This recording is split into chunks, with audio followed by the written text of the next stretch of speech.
At this time, I'll ask for the screen share to stop and for commissioners to please turn their video cameras on.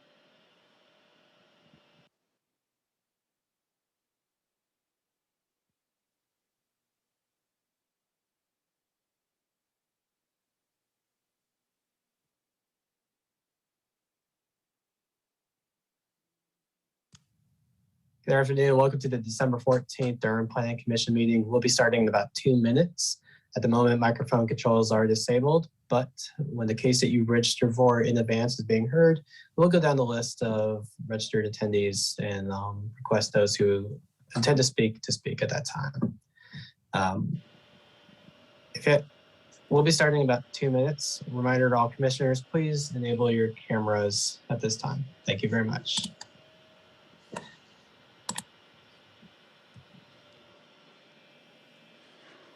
One minute to air. The live stream has started.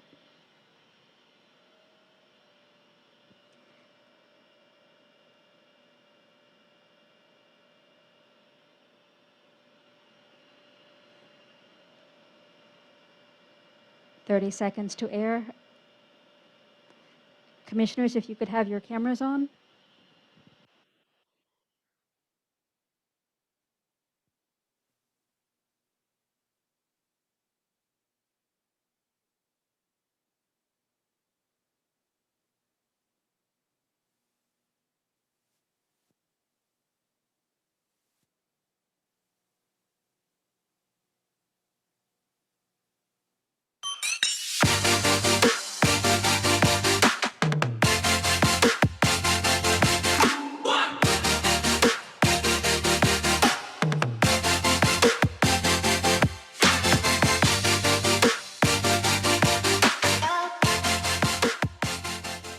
Now.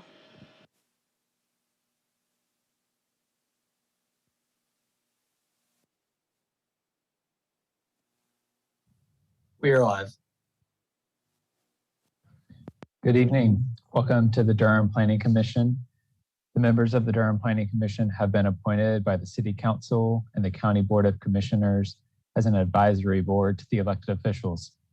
You should know that the elected officials have the final vote on any issue before us tonight. Tonight's meeting is being held virtually using the Zoom virtual meeting platform.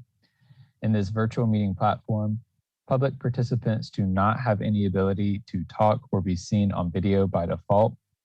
To maintain meeting decorum and a discernible record of the meeting, the chat function has been disabled. Speakers will be given the ability to speak at the appropriate time in the meeting. If you have pre-registered, your name will be called for you to make your comments, just like in an in-person public hearing. If you called in before the meeting started and staff was able to get your information, your name will also be called to speak at the appropriate time as normal. You may also call in during the meeting tonight by dialing 1-301-715-8592. Again, that's 1-301-715-8592. If you call in during the meeting, you will need to wait until the particular public hearing you're interested in starts. After all of the pre-registered speakers have shared their comments, I will ask if there is anyone else wishing to speak. At that point, you will need to digitally raise your hand by pressing *9 on your phone, and when recognized, state your name and address and make your public comments. Finally, all motions are stated in the affirmative, so if the motion fails or ties, the recommendation is not favorable. Thank you, and can we have roll call? Absolutely, thank you. Chair Amendolia. Here. I believe Commissioner Baker is running late. That's the word I got on the street. Okay. Commissioner Busby. Here. Vice Chair Cameron. Here. Commissioner Cutright. Here. Commissioner Durkin. Here. Commissioner Harrod. Commissioner Harrod. I do not see a Commissioner Harrod. Okay. Commissioner Lowe. Here. Thank you. Commissioner MacGyver. Here. Thank you. Commissioner Morgan. Good evening, Michael. I'm here. Thank you. Commissioner Cease. Here. And we got an email from Commissioner Zuri Williams. We'll need consider an excused absence for her. She will not be able to attend tonight. And we may want to hold off on Commissioner Williams. We also got an email from her that she may not be able to attend tonight. So, and we did not get any information about Commissioner Harrod. Thank you, Michael.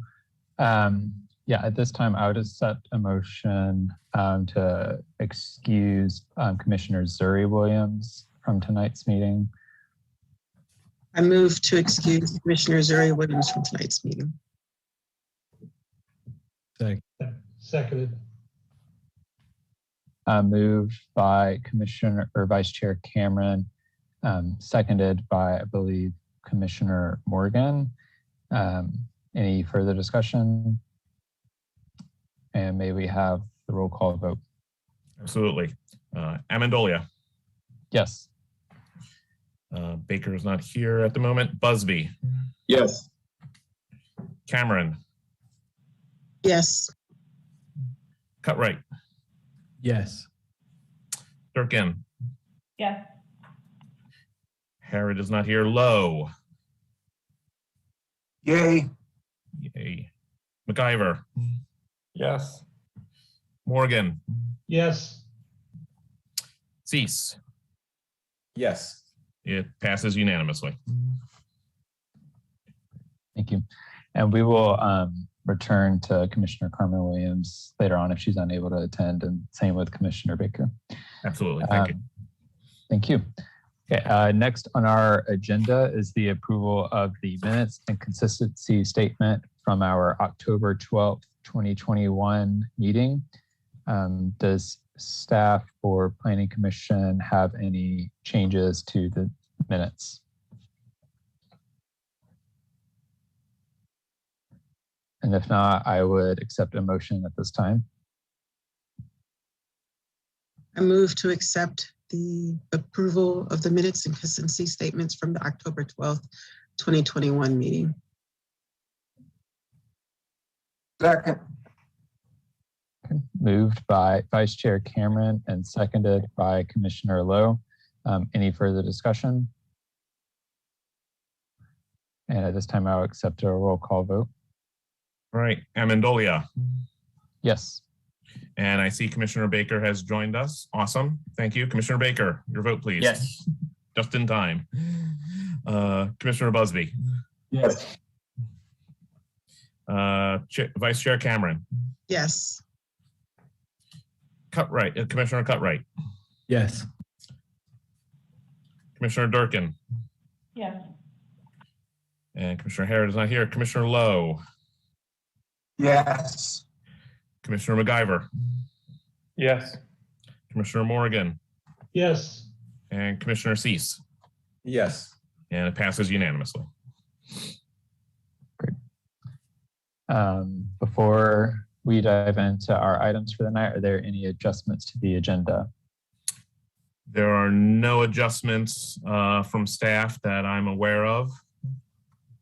We will like to note that all required notifications for the two public hearing items before you tonight have been performed and are on file for review. Thank you. So we will now move into our public hearings for the night with our zoning map changes. Our first case is case Z2000045 Ellis Road PDR rezoning 2. And then we will begin with the staff report.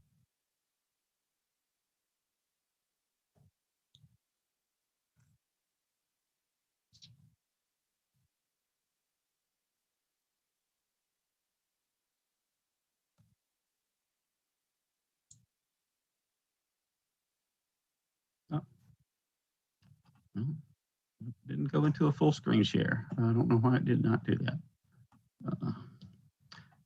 Stop share and see if it will do that. Unplug my other monitor. Cut it off, but it still did. Maybe that'll make a difference. Try that once more.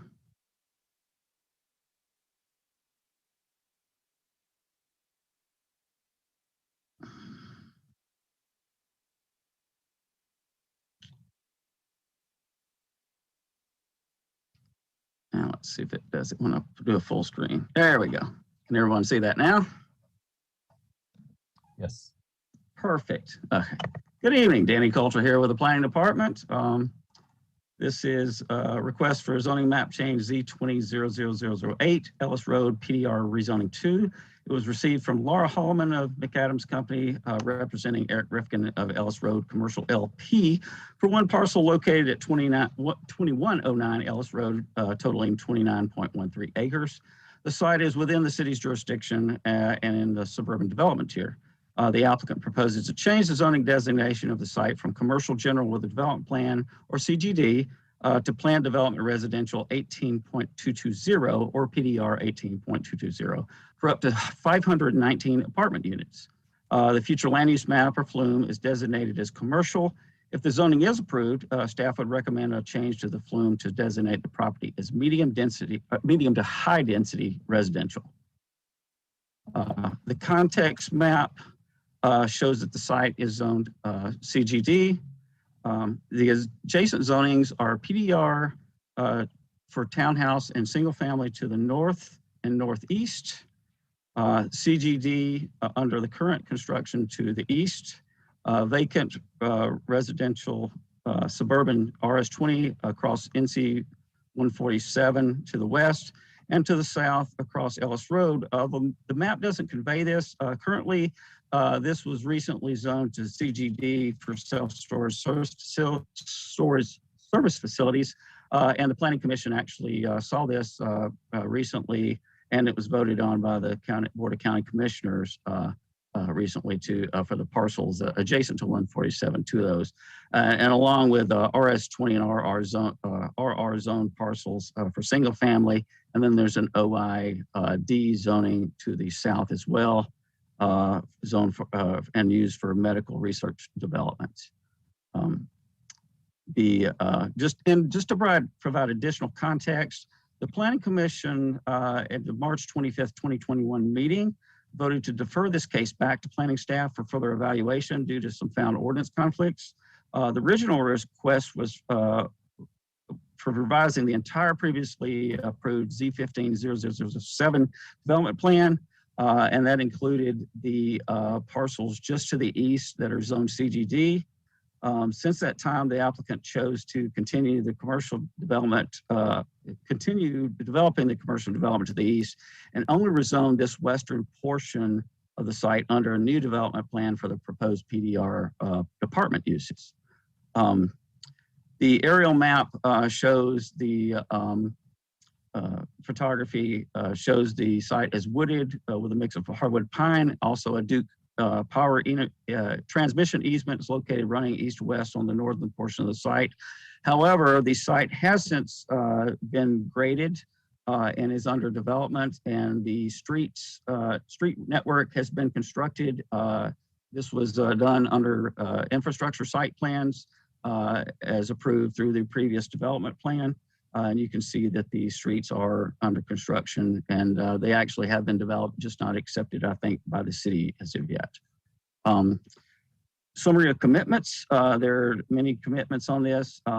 One, limiting the percentage of parking between the building and the street north of Eunice Road, electric vehicle charging stations, providing pedestrian islands for any parking areas containing over 100 spaces, not broken up with drive aisles, centralized focal civic space, providing elevators in all buildings for accessibility, multiple design commitments dictating materials, features, height, and separation, bus pad and bus shelter if required by Go Triangle or Go Durham, multiple transportation commitments which are required per the TIA, and graphic commitments for site access points, building and parking envelopes, location of tree preservation areas, project boundary buffers, maximum impervious surfaces, minimum required open spaces. The existing conditions, as previously noted, this was wooded. There's a small riparian buffer in the northeast part of the site, and there's a large riparian buffer along the northern part of the site, 100-foot wide riparian buffer. And there are also steep slopes located on this site, and you can see where the site was previously graded towards the central part of the site. That's evidence on the existing conditions, and also the roadway infrastructure is shown on this existing condition sheet. Proposed conditions show, of course, the steep slopes, the environmental features, the site access points, project boundary buffers around the site, tree preservation areas, and of course, they also note where any building heights over the 35 feet and up to 75 feet will occur on the site, and of course, maximum number of units and so forth. Community input, there was a neighborhood meeting held originally on January 29th, 2020. 37 community members were in attendance. An additional neighborhood meeting was held by the applicant on their own accord on May 25th, 2021. The applicant stated to us at that point that there were no attendees for that meeting. One email was received about this case based on notification for the previous Planning Commission hearing, none for this hearing. Except for the future land use designation, staff determines that this request is consistent with 23 of the 24 community goals and objectives of the comprehensive plan analyzed, 3 of the 3 retained policies from the 2005 comprehensive plan, and other adopted ordinances and policies. If the request is approved, the FLUM designation shall be amended to maintain consistency. Staff is available for any questions. And the applicant team is, of course, as well. Thank you, Danny. At this time, I will open the public hearing. We have 5 people signed up to speak, who signed up to speak in advance. And Michael, I see you raised your hand, so I'm gonna go ahead and recognize you for a moment. Yes, thank you. I just want to note for the record that Commissioner Harrod is in attendance. Great, thank you. So we have 5 people who signed up to speak on this item in advance. I'm gonna go ahead and read their names off. It looks like most of the folks are part of the applicant team, but I wanna confirm that before we get started. So those that registered are Patrick Biker, Eric Rifkin, Laura Holloman, Ryan Akers, and Kelsey Hall. Mr. Biker, I assume that you're the primary speaker. Could you confirm if all those individuals are part of your applicant team? Yeah, can you hear me, Chairman Amendolia? Yes. Oh, wonderful. Good evening, everybody. And with the exception of Kelsey Hall, the other 4 are part of our applicant team. Kelsey Hall is a resident of Ellis Crossing, and I understand she has another obligation to attend this evening. So I would respectfully ask that she speak first, and then I will speak for our team, and then we'll be happy to answer any questions. Okay, that sounds fine to me. And then we will proceed with the 10 minutes for proponents and 10 minutes for opponents, since we have relatively few individuals tonight.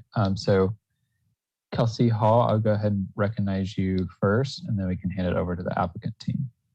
Perfect. Hello, can you hear me? Yes, and please state your name and address before making your remarks. Perfect. My name is Kelsey Hall, and I live at 912 Talbot Place in Ellis Crossing. I'm speaking in support of the Ellis Road PDR rezoning because I feel that the rezoning will improve our community. My husband and I enjoy walking and biking around the neighborhood, and we're really looking forward to the Publix and other commercial development coming to the area.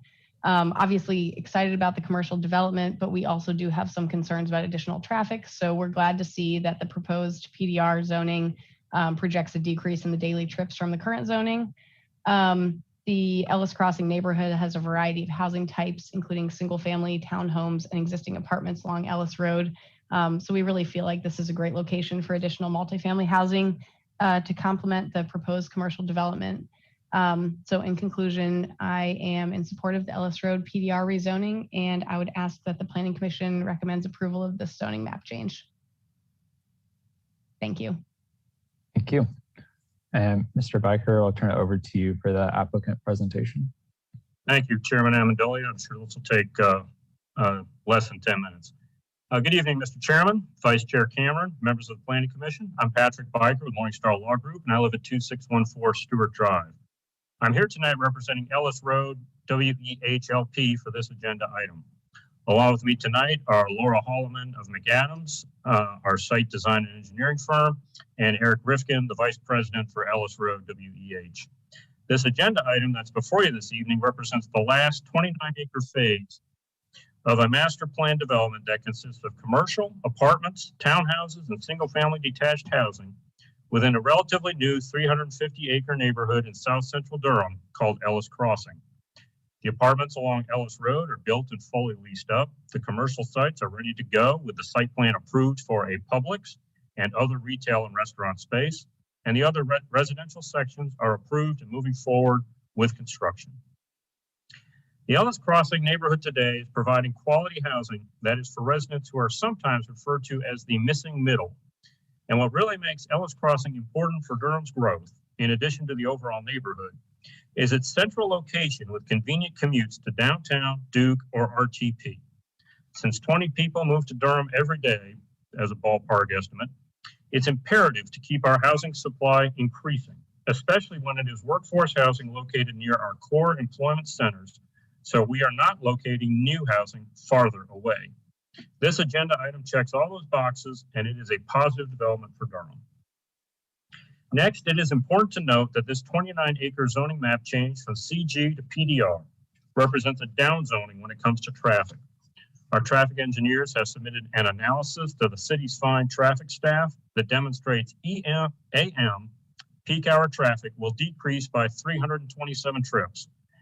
And more importantly, PM peak hour trips will decrease by 791. Besides the significant decrease in traffic, it is important to note how much Ellis Crossing has spent on improvements to Ellis Road. Go back 7 or 8 years, and Ellis Road was a 2-lane ditch section road in this area. Ellis Crossing has spent over $5 million to upgrade Ellis Road to a multi-lane facility with bike lane, curb and gutter, and sidewalk. Along with the road improvements, Ellis Crossing spent about $1 million to extend the sewer line from the west side of the Durham Freeway to the adjacent property on the east side of Ellis Crossing, which is another huge community benefit.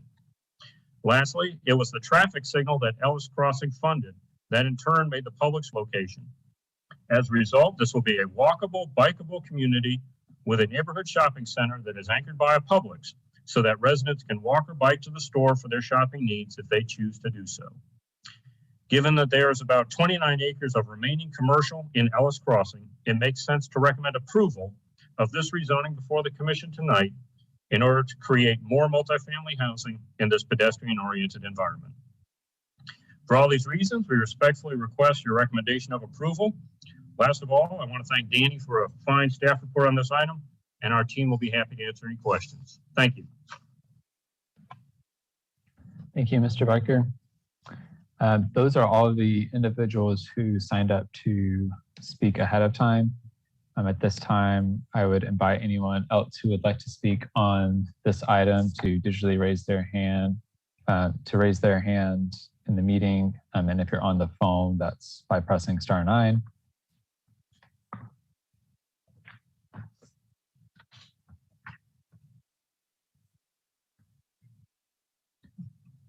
Okay, seeing none, I'm going to go ahead and close the public hearing and open up the floor to comments from commissioners.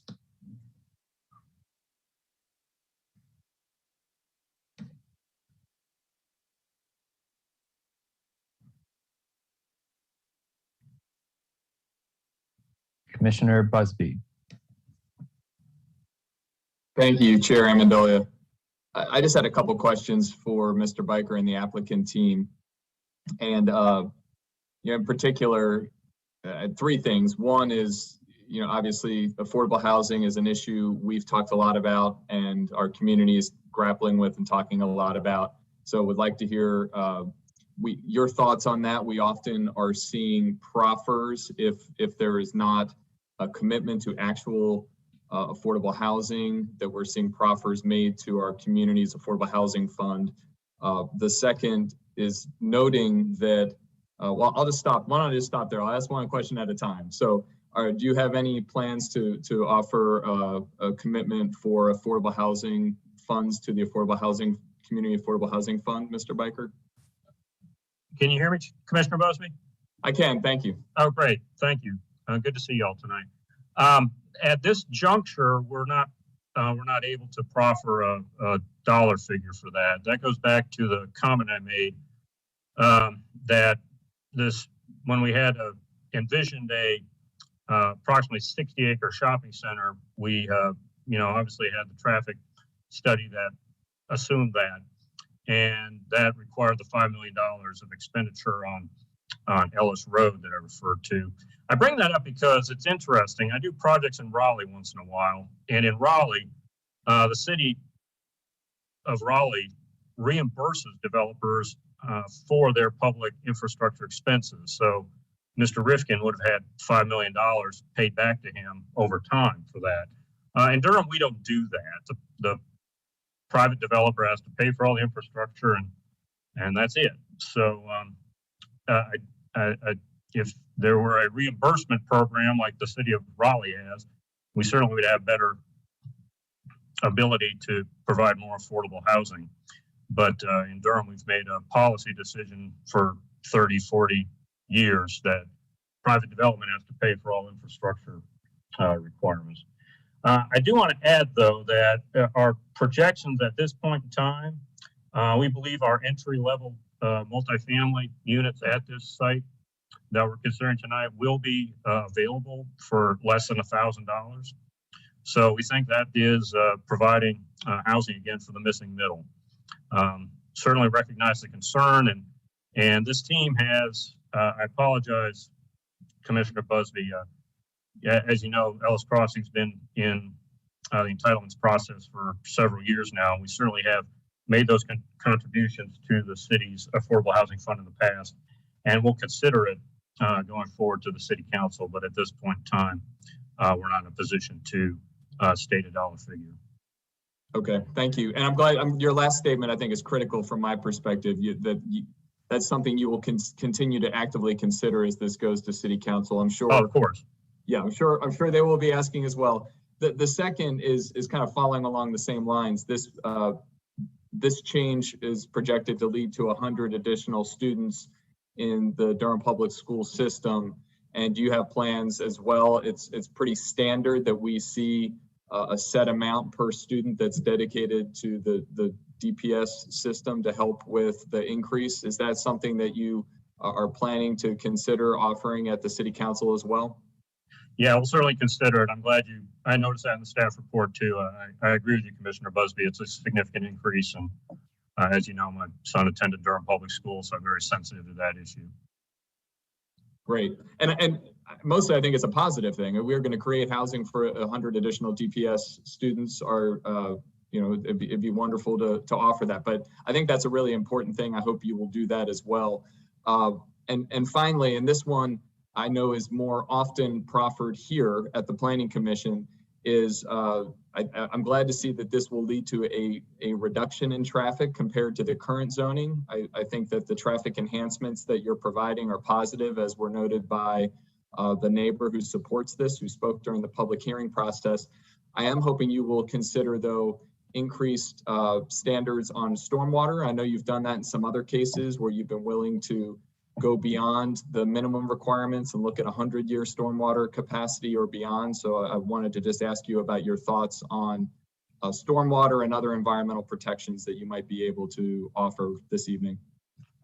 Yes, Commissioner Busby, we have looked at that in detail, and we can proffer on the record tonight that the site we're considering will meet the 100-year storm standard. And we did drill down on that recently, and I'm happy to report we can proffer that on the record tonight. So we'll get together with Danny and wordsmith that condition in the morning. But yes, I'm glad you brought that up and glad we can state that on the record this evening. Thank you. Thank you. And Mr. Biker, I just want to say you've done that a few times. I really appreciate that. I think that should become our new floor and not something to be proffered. So I will just continue to state that, but I appreciate your willingness to go on the record and make that a proffer this evening. That's all for me, Chair Amendolia. Thank you. Yeah, there are some sites where we can do it and some sites where we can't, Chairman Busby. I'm sorry, you're not Chairman Busby anymore. Old habits die hard. It's certainly something we evaluate, and I appreciate your advocacy on that subject. We certainly try to make that a reality when we can. Thank you, Commissioner Busby. Commissioner Durkin, you are recognized. Hi, I just wanted to lower the hand. Just make note, if this is approved tonight in my notes to City Council, then I would make the comment that there should be a contribution to the Affordable Housing Fund in lieu of providing any actual affordable housing units. And just to know that that's $5 million is the benefits of the infrastructure work that your client is doing, obviously are a huge benefit to them as well. And I'm sure they factor that into their budget for the project. And I imagine that they're not doing this project for free. So it's all a consideration where we are also pushing to have the creation of affordable housing in our city. So I will make that note in my comments if this is approved. Thank you. Thank you, Commissioner Durkin. Commissioner Stees, you are recognized. Thank you. A couple of questions about a theme of my comments on the months that I've been on the commission. And it's an item that's been addressed both by Mr. Biker, and it was also addressed in the comments from the member of the neighborhood just to the north, and that is the walkability associated with the future commercial just to the east of the site. And I'm curious, Mr. Biker, anyone from your team, about the text commitment for the parking and the constraint of 40% of parking of any required building not being located between the building and Watchhorn Street north of Eunice Road. And I'm paraphrasing that commitment. Text commitment number 2. Can you describe what that text commitment is attempting to convey? I might have to ask it. Laura, would you be available to jump in on that one? Or you'd have a better handle on it than me. Sure, I'd be glad Thanks, to. Laura.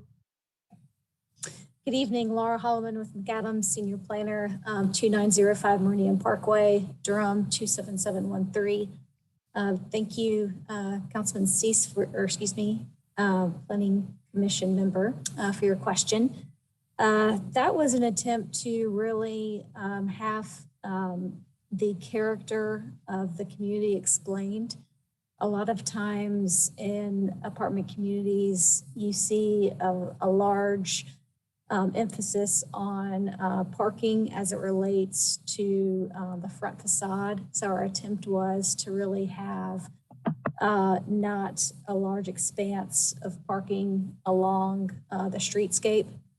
So that was the attempt to try to better improve upon other design standards that we have seen in apartment communities elsewhere in the city. So to the point of large expanse, I guess this is exactly why I'm asking the question, because the 40% of parking for 518 units is approximately how many spaces that you expect to provide? I'd have to look at the parking ratio. It's several hundred, if not more, right? So there still could be I guess my point is, I agree with the attempt to limit the extent of parking next to Watchhorn Street. I'm not convinced at all that text commitment does anything in that regard.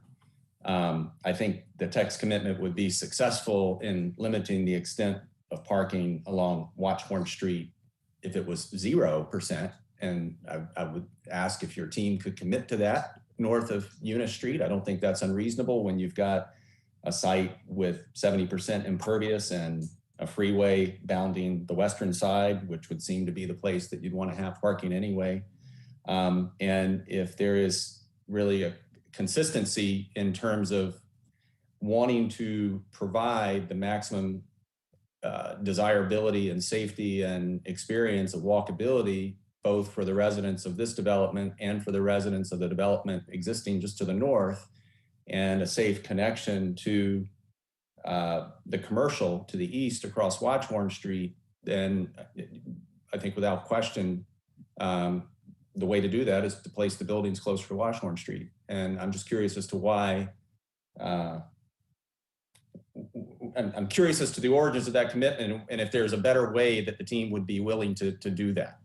Can you limit it to one aisle of parking, one drive aisle? Can you limit it to none? Can you limit it to a percentage of the frontage north of Eunice Street that would not be surface parking? Because I think those are the ways that you get to what it is that you described as the objective of that text of that item.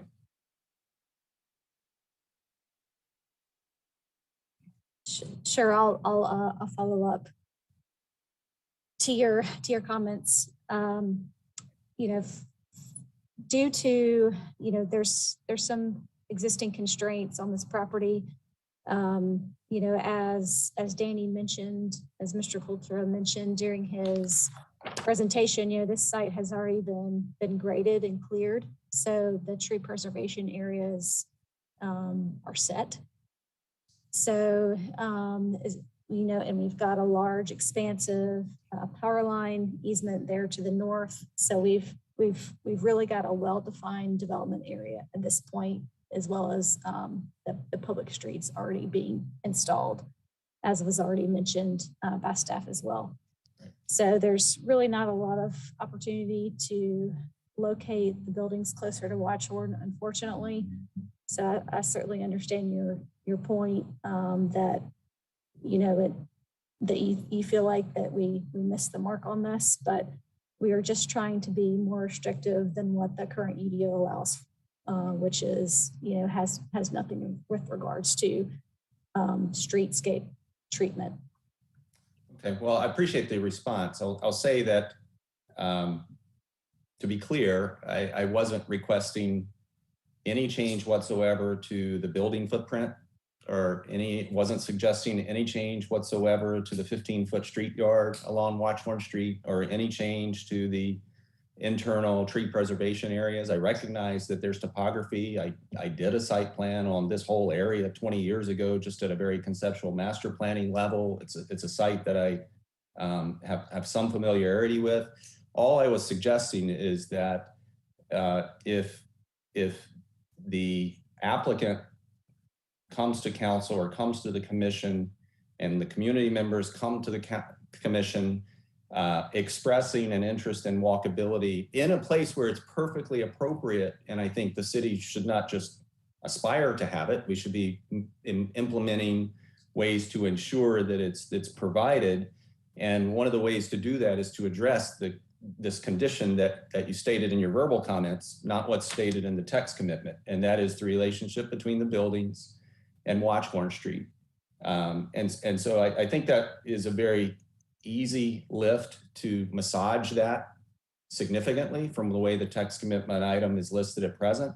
I have no problem whatsoever with the density, with the transportation improvements. And so I'll just close by saying that, you know, I think that there's a great improvement that could be made there with very minimal impacts on the development plan, the pro forma, the site plan considerations, cost, et cetera. Perhaps no impacts. I think it could be a really vast improvement. Having said that, we don't have the benefit of your site plan, and I recognize that. So I would encourage not just your applicant team, the applicant team, to be thoughtful in that regard, but for staff to be thoughtful in that regard in the ways in which these types of project descriptions and commitments are framed in projects going forward. So thank you. Thanks, Commissioner Cease. Commissioner Baker, you are recognized. Yeah, hey. Hopefully it's not too loud in the background. The AC the heater just came on. I've got a couple questions, one for staff and a few for the applicant. So just so I am fully understanding, the current zoning on the property is a mixed use zone with commercial and residential. And we are looking at changing the mixed use zone for 29 acres to just one use and just one type of housing. Am I understanding that correctly? Commissioner Baker, yes. The existing zoning is a commercial general with a development plan, but it did allow for some residential uses in that existing development plan. The change is to keep the eastern portion as commercial general, which actually did only allow the commercial uses, and they are proposing now to change the western portion to a PDR for only apartment uses. Yes. Okay. Thanks for explaining that, Danny. I don't see any buffer, and ordinarily I'm not a huge fan of buffers just between pieces of land, vegetative buffers, but is there a buffer between what would be future multifamily residential and the Durham freeway? And I'm asking that just because of concerns over air quality and the fact that a lot of places have, sort of 50 to 100 foot buffers adjacent to major. There are buffers. Limited access roads. Okay. There are actually buffers. They're minimal. They're not to a great extent, but there are some buffers there. Okay. Do you happen to know, just no pressure? But Let me pull it up and I'll verify exactly what those are. Okay. Thanks.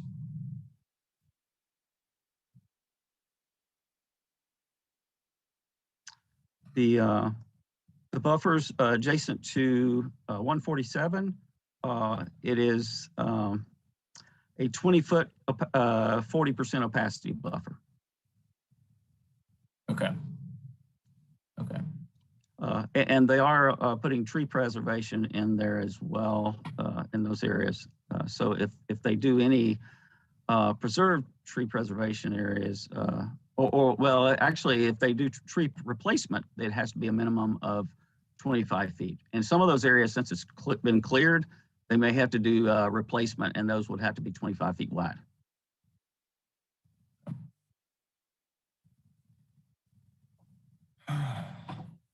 All right. Can we take a look at an aerial? Can someone pull up an aerial, either on the applicant team or on the staff team? Because I just want to understand what we're talking a little bit about a commercial, a little bit about residential, losing commercial on the site to gain more residential units. And I'm just a little bit, I can't quite tell where people can actually walk or bike to, which is something that was mentioned. Is there someone who can pull that up and show us exactly what you're talking about, like where people can go? I'm working on that now. Okay, thanks, Danny.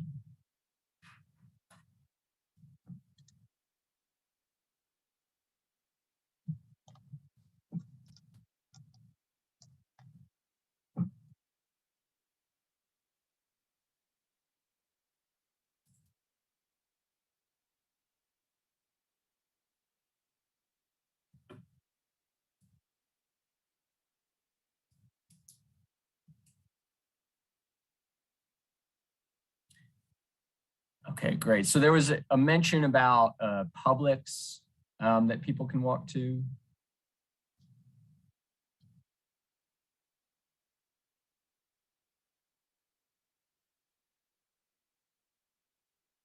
And that will be, this is the eastern portion of the site.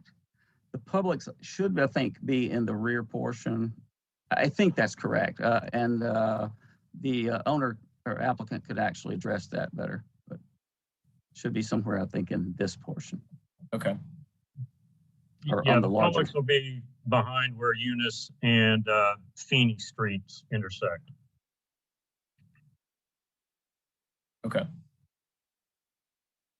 Am I seeing a connection to the multifamily development just to the east of that eastern portion of the property as well? Advancement Avenue. Yeah, okay, I see a connection there. Down in Eunice. Okay. Yeah, that street will, I think it does actually move all the way through and connect to that, yes. And then are there going to be more internal public streets within this 29-acre property, correct?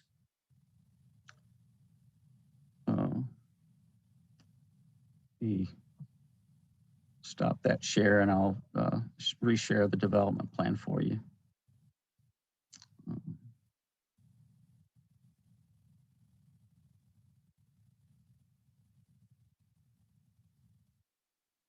These are, this is the designated site access that comes off of Eunice Road. And they do have potential site access, 3 potential site accesses through that area that they could also add on to that.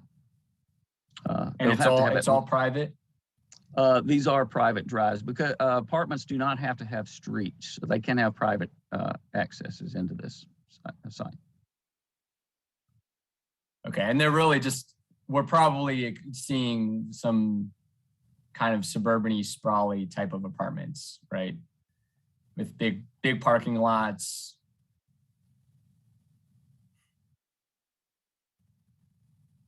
It's probably what we're seeing, right? I'll ask that to the applicant. Yeah, they'd have to answer that one with their site plan process. Sure. Yeah, I appreciate it.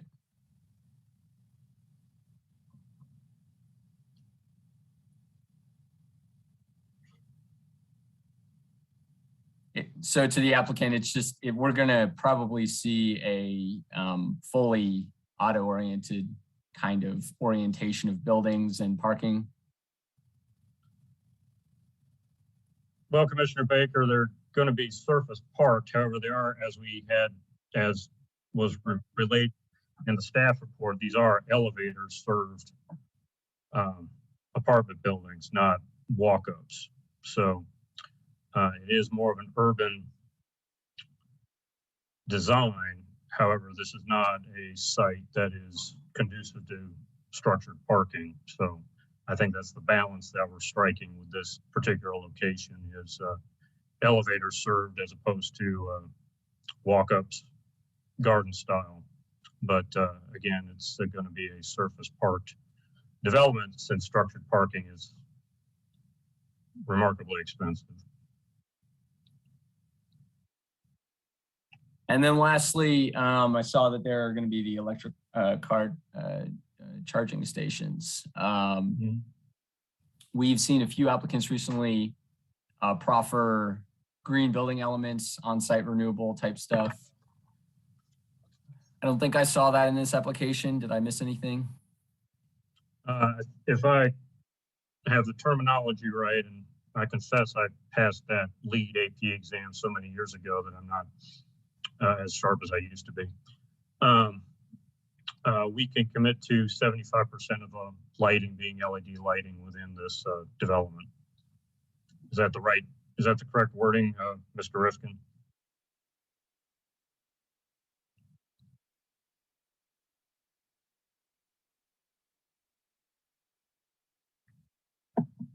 Or Laura?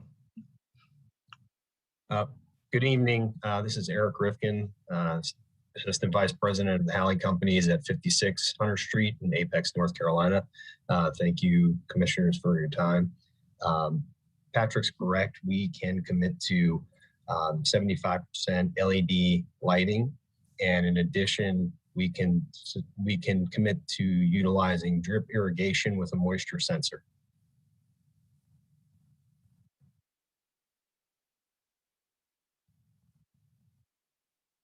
Okay. Danny, are we good with that commitment?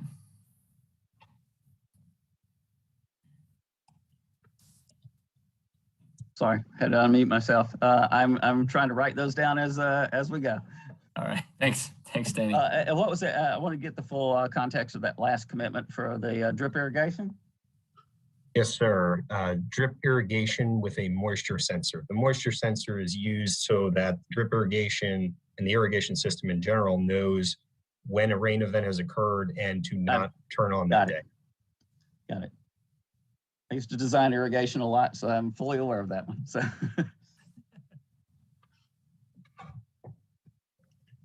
All right, that's all my questions. I guess the last thing I'll just say is sort of regardless of this specific application, and say this all the time, but I think this and many other applications sort of speak to our desperate need to rewrite our UDO and elevate our standards, because otherwise we're just going to end up building out our county for cars and not for people. And we can't ask every single individual applicant to come forward and be the one to pioneer walkable development. You know, they'll make, you know, sort of small gestures that are meaningful but don't really change things. So yeah, thanks. That's all I got. Thank you, Commissioner Baker. Commissioner Morgan, you are recognized. Thank you, Chair. I guess it was good to follow both Commissioner Baker and Commissioner Cease on walkability, but I would like to see sort of a picture of, since this is sort of a last parcel of a larger plan, just my comment would be, it'd be great to see sort of who are we targeting as far as walkability into which neighborhoods. And so that's my thought is if the applicant could provide some of that. I know it's only in the context of this application, but there's a bigger picture that could be shared that might give us a better idea of what to expect. And it might help certainly the elected officials to kind of see what's going on in this area. So that's just my comment. I'll ask the applicant. I guess, Patrick, do you think we could provide some information on that? I mean, maybe not immediately, but you know, for better reference as to what we're wanting to do. Yeah, sure, Commissioner Morgan. I think our vision with this is, as I mentioned with Commissioner Baker and as Mr. Culture mentioned in the staff report, we thought it was very important to come forward with elevator served buildings so that these buildings that we're talking about within this PDR zoning will be for much better for our rapidly expanding senior population. And so that would allow people who are, you know, perhaps have mobility challenges to have elevator served residential unit, and then be able to, you know, assuming that they can walk well, they would have an easy walk to the public. So that would be less than 5 minutes, I would estimate. So I think it really is a new type of housing within Ellis Crossing. We do not have that available within Ellis Crossing now. So it is widening the demographic, expanding the housing choices, and it is relative to many areas of Durham and many areas of the Triangle, a walkable opportunity for groceries, restaurants, those types of amenities, and of course, just walking for the sake of walking. That's fine. I guess what I was looking for is, you know, I drive through that area all the time as sort of a cut through to get downtown. And I've noticed a lot of changes that have occurred, and it'd be interesting to see what the big picture might look like when we're there. And I know we're doing it kind of parcel by parcel, but it would be nice to see what the vision would look like, because I think you all have the vision of what you're trying to build, and that's kind of what we're looking at, is following on with my fellow commissioners is, you know, how's this going to evolve, and you know, what is it going to look like in, you know, five or so years when this starts to get built out.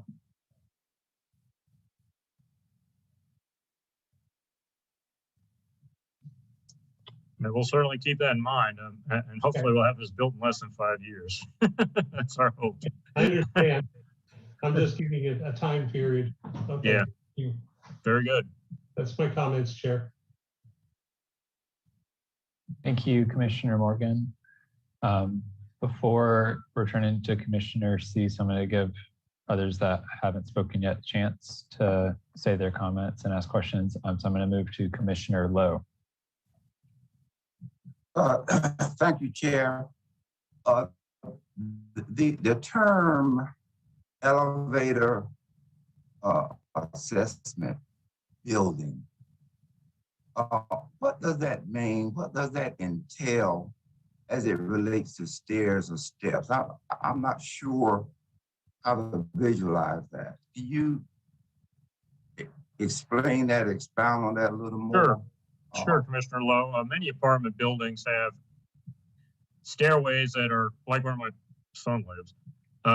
The stairways are open to the elements, and you have to walk up. He was on the third floor, so it was a hike. The buildings that the elevator served building that we're referring to tonight, all the corridors are internal to the building, so everybody's protected from the elements. You just walk in through the entry door, and then you take an elevator up to whatever floor your apartment's on. You never have to climb any stairs. Thank you. Thank you, Commissioner Lowe. Commissioner Harrod, you are recognized.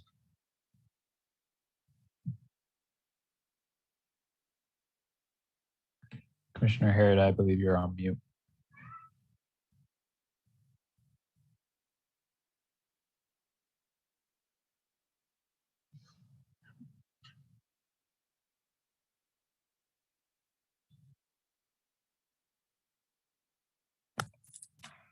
Okay, is that better? Yes, sir. Thank you, Chair. To build on some of the other comments, it does appear that this development is better than some in terms of walkability. You know, you have the residential and the commercial in general proximity. And I'm sure there's a lot of walks. I'm just curious about bicycle paths. How many of these streets will have bicycle paths?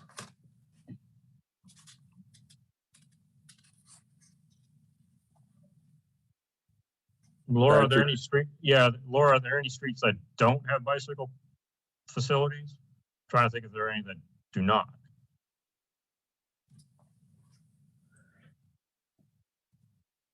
This is Eric Rifkin. I am aware that we have built bike lanes along Ellis Road and up and down Watchhorn Street, as well as on Eunice and Feeney roads. In total, that exceeds well over a mile. Yeah, all the main streets have that. Okay, another question is, it's your intent to develop the entire site, or will some of it be left? I know you have some open space. Will some of it be left undeveloped? Yes, sir. The intent is that there will be no buildings north of the power easement, leaving a large buffer between the existing subdivision and the proposed development. Okay. Be nice if that stream could be an asset, you know, cleaned up and used for education and recreation and so forth. But that's my only comments at this point. Thank you, Commissioner Harrod. Would any other commissioners like a chance to speak before returning to Commissioner Cease? Okay, I will turn it back to you, Commissioner Cease. Thank you. I thought I was done, but I have to take exception to something that Mr. Biker described, because I think it's really important for the Planning Commission to understand this and for the public to understand it. Proximity is not sufficient for an easy walk, particularly for seniors who are described as perhaps being well suited for this, given the elevator configuration or elevators provided in each building. You know, the proximity to the commercial consists of a 3-lane roadway section with 4-foot bike lanes on each side. So, you know, something nominally on the 45-foot curb to curb distance. Crossing a roadway that's a quarter mile long along this frontage, the entire eastern frontage, it's about a quarter mile with only one, well, perhaps no interruptions by stop sign. So clearly that's not a low speed street environment.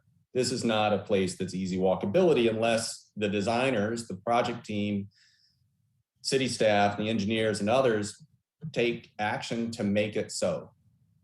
And I cannot emphasize that enough that I disagree strongly with what Mr. Biker described. And the public deserves to know that. That said, what's also irksome, unlike Latta Road, which was a case that we heard where it was also described in with a number of complexities, a number of constraints, and was also described by the applicant team as providing walkability to the surrounding projects. That project had a huge number of constraints. This project doesn't. This project doesn't have constraints in this regard. And I would ask two things. First, is there any intention or commitment by the applicant team or requirement by staff to create some type of mid-block median or pedestrian refuge, given that this is a 3-lane roadway section, and so there's ample space to do so, to provide exactly a type of safe pedestrian crossing across to the commercial area. Is that something that the team has considered? Yes, sir. This is Eric. And this is a difficult spot. We agree with the intent to provide some kind of method for pedestrians to have easier access across the street. In conversations we've had with both the city and NCDOT, they've indicated that they have concern over the spacing of that intersection and its distance to the Ellis and Watchorn intersection. It's something we will continue to discuss with them, but until we have our plans in and further discussions with the two of those parties, I won't be able to say whether there can be a refuge or whether there can be stop signs, but we will continue to advocate for them because we agree with your comments regarding providing safe passage. Well, thank you. That's helpful, and it could occur. It may not be that Eunice Road is the place for that provision. It may occur further north with some of the other driveway intersections to reduce the conflicts with the conventional kind of suburban DOT perspective that may be prevailing in those conversations that you're having with them. There's ample opportunity given that you have a quarter mile to deal with. I think that's a really important measure to be able to provide. Commissioner Cease, before you make your second point, I just wanted to briefly recognize Danny. He raised his hand while you were making your initial comments. I was just, I didn't know if that was directed at staff or whether that was directed at the applicant. I was just going to suggest that maybe Erling Thomas of Transportation could answer that. But I did want to clarify one thing, though, that the comment that Mr. Biker made to Mr. Harrod about the development north of the power easement. The development plan, if you've noted, that does show that the building envelope is shown to be north of that power easement. So there could be actual development north of that power easement and still south of the riparian buffer. Thank you, Danny, for identifying that. I don't know if that was the applicant's intent to change that commitment or not. That's separate from my concerns. I do think that, well, I would ask the applicant, again, is there the potential to reconsider the way in which text commitment 2 is written to achieve what it is that was stated as the objective of having text commitment 2 there to begin with? Because right now it's a throwaway commitment as far as I'm concerned. It does nothing. Is that something the team could consider? Yes, sir. Text commitment 2, I'm having a little trouble with my internet, but as the previous discussion of the 40%. Correct. It simply limits the number of spaces between a building and a roadway, which doesn't do anything in terms of defining the relationship between the buildings and the roadway. Yes, sir. We can commit to 2/3 of that frontage not having parking. That would be an excellent. That would be an excellent refinement. So appreciate that. Make sure that that gets worded correctly, Danny. That's all I have. Thank you. I'm on it. Thank you, Commissioner Cease. Any other comments from commissioners?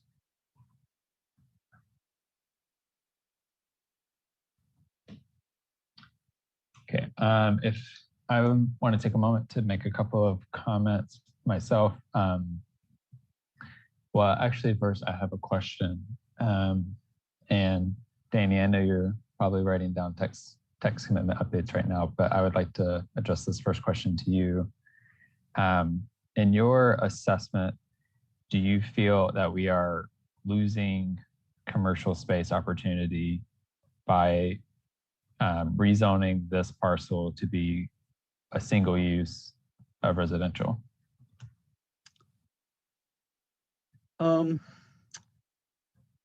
Actually, I need to look at the old development plan really quick to make sure.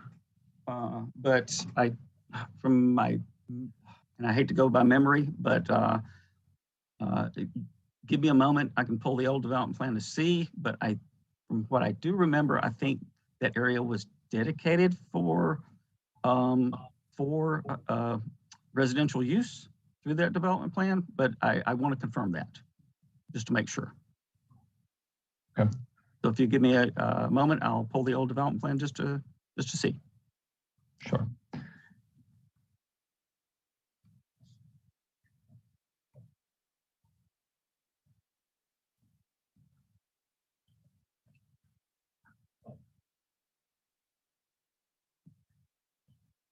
And while Danny is looking for that, I did just want to make a couple of comments on this case. First, early on, there was a reference that the starting rents for this development are estimated to be at under $1,000, with a suggestion that that meant that this might be more affordable or filling some gap in the housing market. I would like to note that based on the staff report, the range of rent starts at $800 for studio apartments and moves to up to $1,800 for 3-bedroom apartments.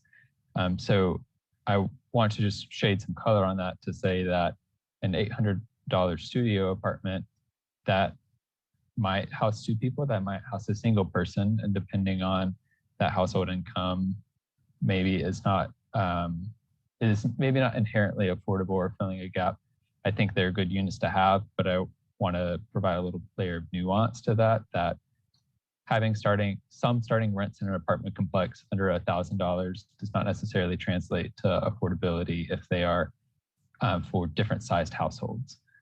And then secondly, my thinking on the walkability portion of the site is, I feel mixed. I like that there seems to be a central commercial aspect to where this is developing, and I think that is the direction we should be going. But there's the reality that people might walk to get their groceries, but they're not going to walk to their job most likely because there's not a lot of, from my perspective, it doesn't seem like there's an abundance of employment opportunities here. And so there's still going to be plenty of auto-oriented activity on and off this site, particularly with it being located right next to the Durham freeway. People are going to locate here because of the proximity to that, which is going to put more cars on the road. So there will still be that safety concern and the emissions that come from automobiles. So, it's nice to have the internal walkability. And I personally like being able to walk to a grocery store and other restaurants and coffee shops. But I also recognize that it's kind of like a drop in the bucket towards what it should be. Danny, were you able to get a look at the former development plan? I was, and it did not designate different areas. It was all one area. It did have different areas defined, but they didn't define where the uses would be. It had a maximum of 500,000 square feet of commercial and about 380 residential units designated for that.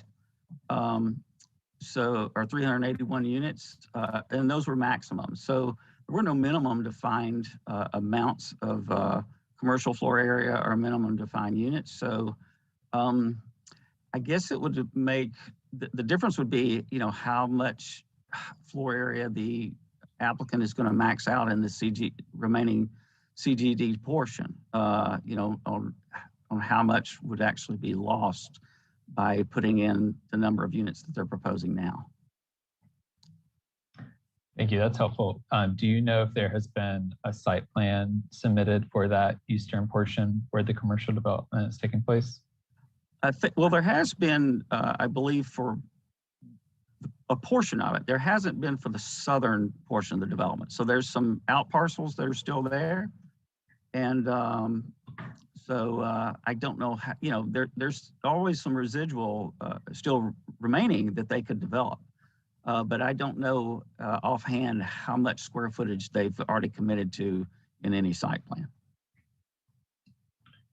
The applicant may be able to give you that information. Yeah, I will turn to the applicant for a moment. Patrick, can you or your team kind of provide any color to what you expect to happen with that eastern portion of the site? And yeah. Sure, we have a site plan approval for, I'm just going to give you ballpark numbers, Mr. Chairman. We have a site plan in that's been approved for about 75,000 square feet. The Publix is about 48,000 square feet. And then there's 2 other buildings that will have combinations of retail and restaurant space. And then besides that, there's probably another, the potential on that site would probably be another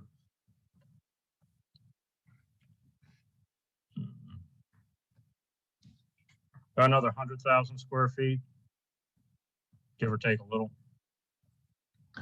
So it's really going to turn out to be, I think, a neighborhood shopping center that I think is pretty similar in square footage to Woodcross Shopping Center, where there's the food line and the True Value hardware store. That type of square footage. Okay, so just to run that back to make sure I heard it correctly, you're saying they currently have a site plan for about 75,000 square footage of commercial, and you're expecting an additional 100,000 square feet? Yeah, those are ballpark numbers. The approved site plan, the site plan for the Publix and the 2 other buildings is right about exactly 75,000 square feet. It's hard to guess what various companies will come in with for building square footage requests, but I would say that the top end of what the site could support is about another 100,000 square feet. Okay, I'm going to turn back to questions for Danny.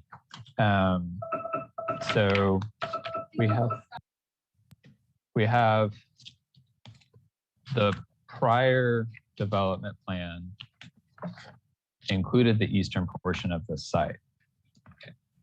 And right now we are focusing on a development plan for just the western portion.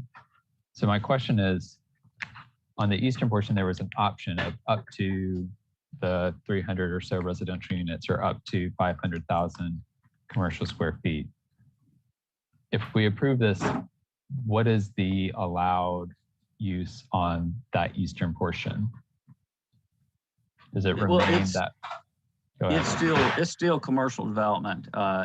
It still allows for the commercial development in that eastern portion. They can still move forward with the commercial development. Does it also allow for the residential or only the commercial?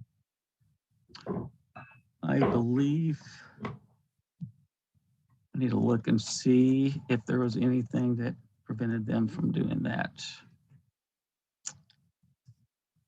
And any text commitments.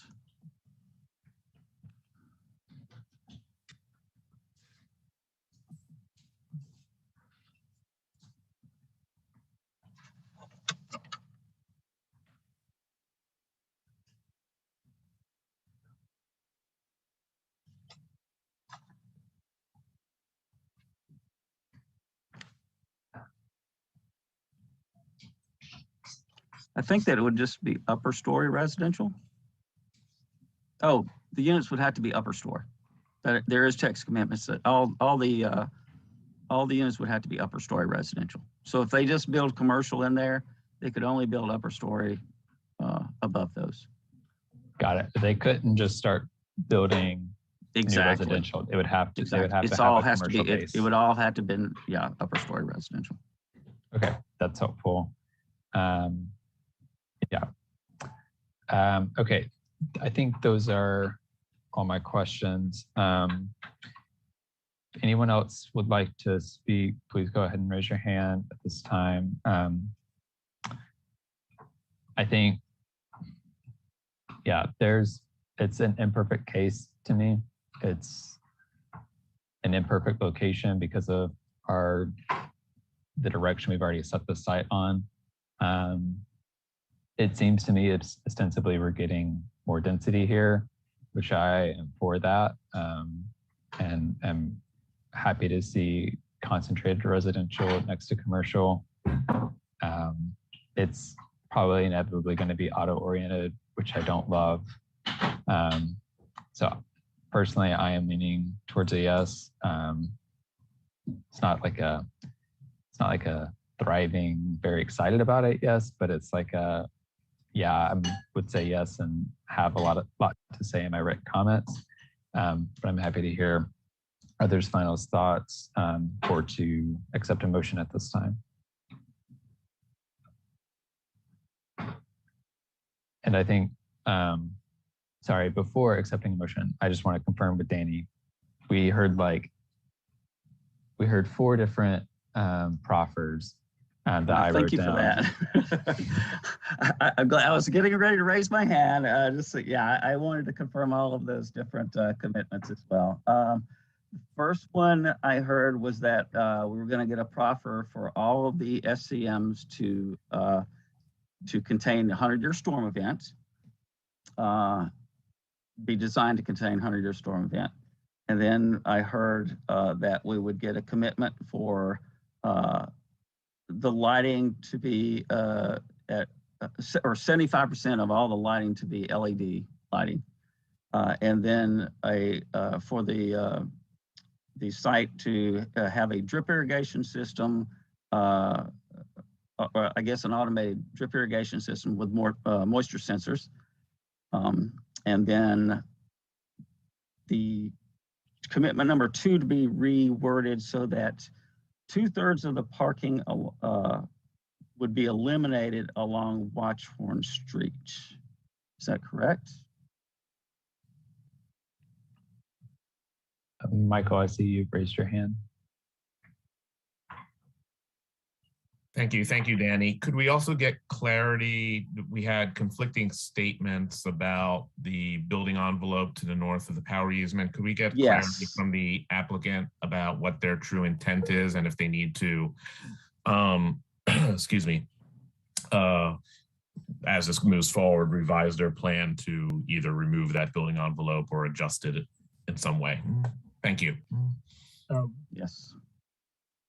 Members of the board and Mr. Stock and Mr. Coulter, we'll just leave the building envelope the way it is right now. It's not our intention to go there, but we're not exactly sure how everything will lay out. So we need to maintain the current graphic as it was presented. I think the other 4 commitments that Danny relayed were spot on, and we appreciate that very much, Mr. Coulter.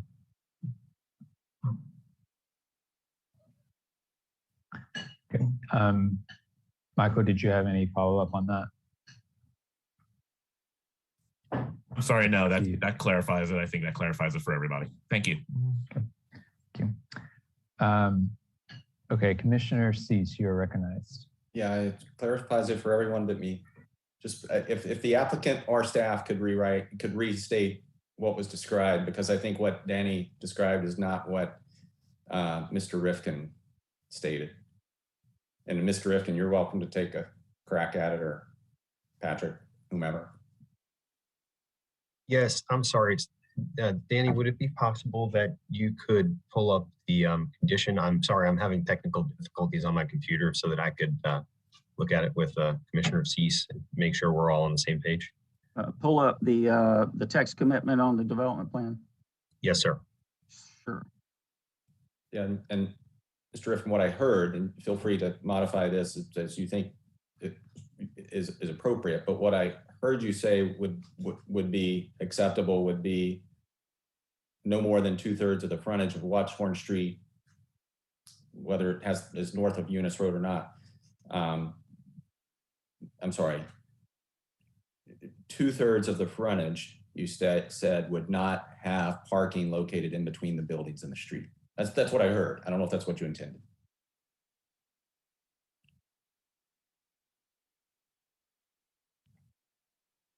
Yes, I'm trying to match that to the condition.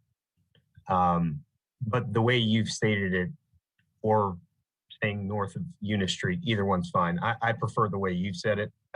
That requires 2/3 of the frontage of Watchhorn to not have parking immediately up against the road, and that is fine by us.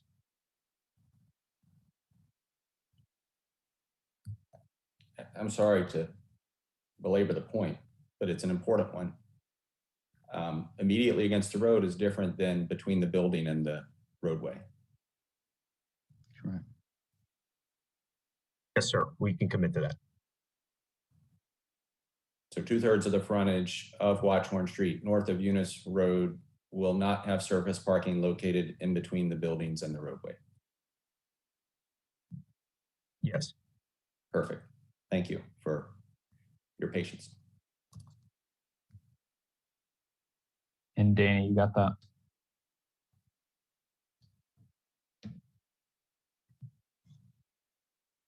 I do. Okay. Okay. Barring any other questions or comments, now would be the appropriate time for a motion. I'll go ahead and make the motion, Mr. Chair. I'd like to move that we move case number Z2000045 Ellis Road PDR rezoning 2 forward to the City Council for approval.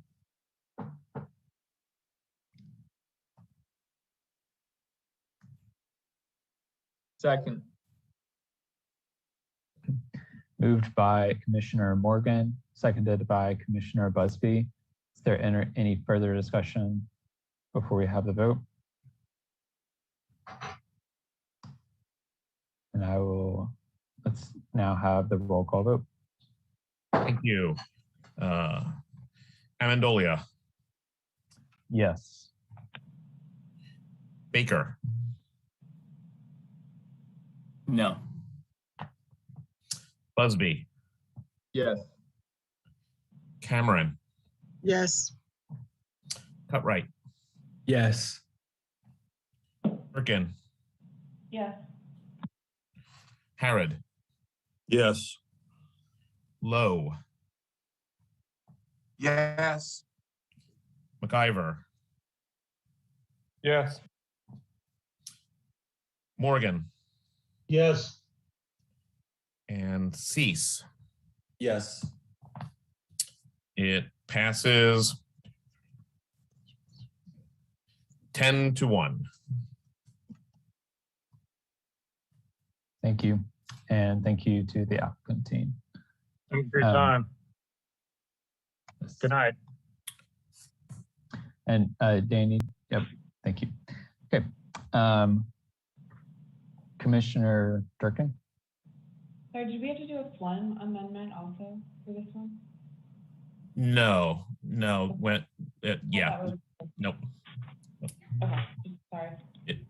Just for edification, with state law, if it's approved, then the FLUM is automatically amended based upon the recommendation of staff.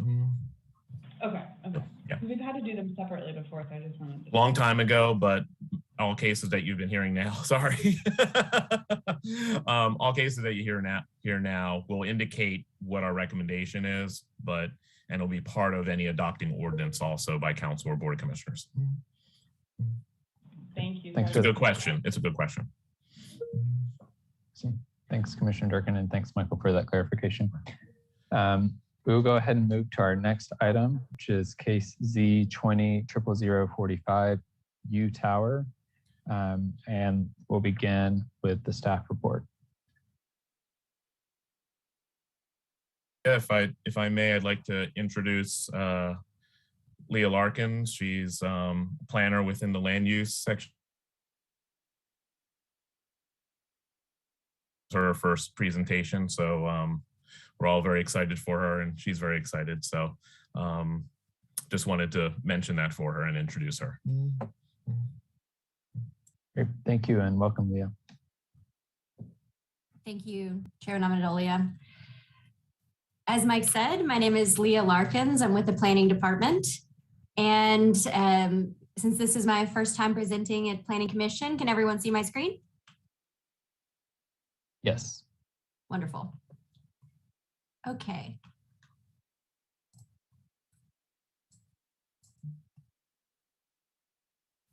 A request for zoning map change Z2000045 U-Tower has been received from Tyler Morris of Vintage University Tower JV LLC for one parcel located at 3007 Petty Road, totaling 1.287 acres. The site is within the city's jurisdiction in the South Square Martin Luther King Compact Neighborhood Development Tier.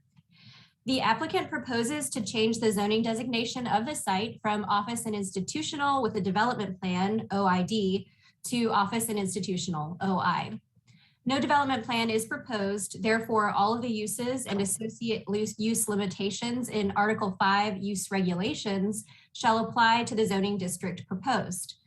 On the future land use map or FLUM, the parcel is designated as design district. If the zoning is approved, staff recommends a change to the FLUM to designate the property as office. The context map shows that the site is currently zoned office and institutional with a development plan. Adjacent zonings are commercial general or CG with a commercial use to the north, OID with a commercial office use to the east, OI on an undeveloped tract to the west, and to the south, a combination of CG and OI with a commercial office building. The aerial map shows the boundary lines of the subject property, as well as the site's proximity to 15501 to the west and University Tower to the south. The current aerial photography shows that the site is wooded with a mix of hardwood and pine. The existing sidewalks on Petty and Pickett roads are also visible. As no development plan is proposed, all of the uses and associated use limitations in Article 5 use regulations shall apply. Some of the types of uses that are permitted under office and institutional zoning are office uses, multifamily residential uses, community service uses, medical facilities, places of worship, commercial parking, hotels, art galleries. A neighborhood meeting was held in accordance with UDO requirements on October 1st, 2020. 5 community members were in attendance. The applicant was also encouraged to reach out to those attendees once again when they determined that they would be pursuing a straight rezoning. That conversation ended up reaching 2 of the original 5 community members from the neighborhood meeting. There were no public inquiries or social pinpoint comments received for this case. And finally, staff determines that this request is consistent with 19 of the 24 community goals and objectives of the comprehensive plan that were analyzed. The request is inconsistent with the future land use map, and it is consistent with other adopted ordinances and plans. Thank you. Staff is available to answer any questions. Thank you, Leah. At this time, we will open the public hearing, and we have 2 people who registered to speak on this item in advance. They are both members of the applicant team. They are Neil Ghosh and David Lastly. Lastly, thank you.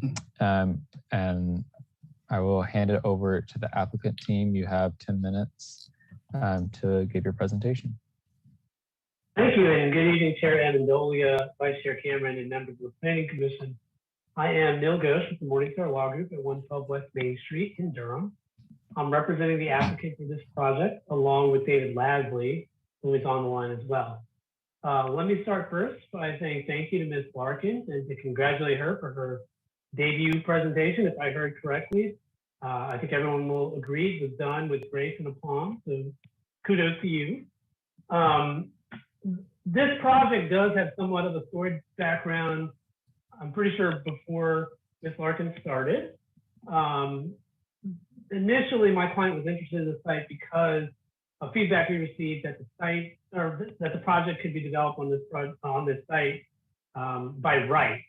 In fact, it was not until a later round of review comments on the site plan that the issue of an existing development plan came up. The site was rezoned long ago, along with the parcel just east, in order to allow for the development of a Social Security office for the state.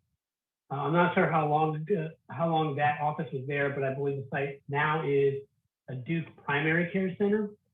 And my understanding is that the adjacent site was rezoned at the same time with this site, with the thought being that the state may open a second office of some type in the location we now seek to rezone. The development plan for that rezoning is quite old and is unlike development plans of today. The only real commitment on the development plan was that the site would be used for an office type use. Through some comedy of errors, this one commitment on the development plan was overlooked for quite some time. And in fact, the site plan for this project has been under review since May of last year, which is quite a long time for a site plan. So we have known for a long time what we will be building here. And we've been working more recently to try to clear up this zoning issue. This site is part of a larger project, which includes the parcels on the west side of Petty Red. The total project is for a multifamily community consisting of 208 units. As I said, this project has been in the works for quite some time. Based on the feedback we had from staff, my client initially understood that the project was allowed by right, which is why site plan was submitted so long ago. And it's been held up because of the zoning issue. And the zoning application has actually gone through a couple iterations based on feedback from staff. Initially, we actually applied to amend the current development plan to remove the restriction that the site be used only for office. But at some point, we considered rezoning this parcel to RC. And finally, for a variety of reasons and based on feedback from staff, we settled on a general rezoning to ONI, which will make the site plan work and also will allow for us to make the greatest use of it for residential anyway. So, there isn't a whole lot to say about this application because it's a general use rezoning application, but there is a backstory to why that is the case that I wanted to share with you. Look forward to your feedback and happy to answer any questions that you may have. Thank you, Mr. Ghosh. Those are all the individuals who signed up to speak in advance. At this time, if anyone else would like to speak, please raise your hand. Again, if you're on the phone, use *9 to raise your hand.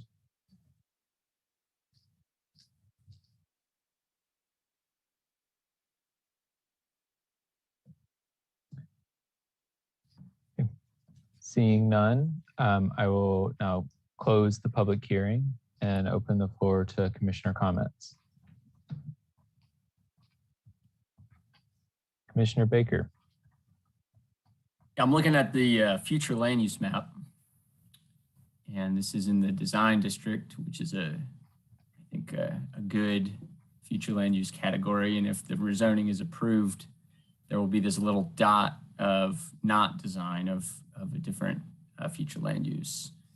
And that to me doesn't seem to make sense.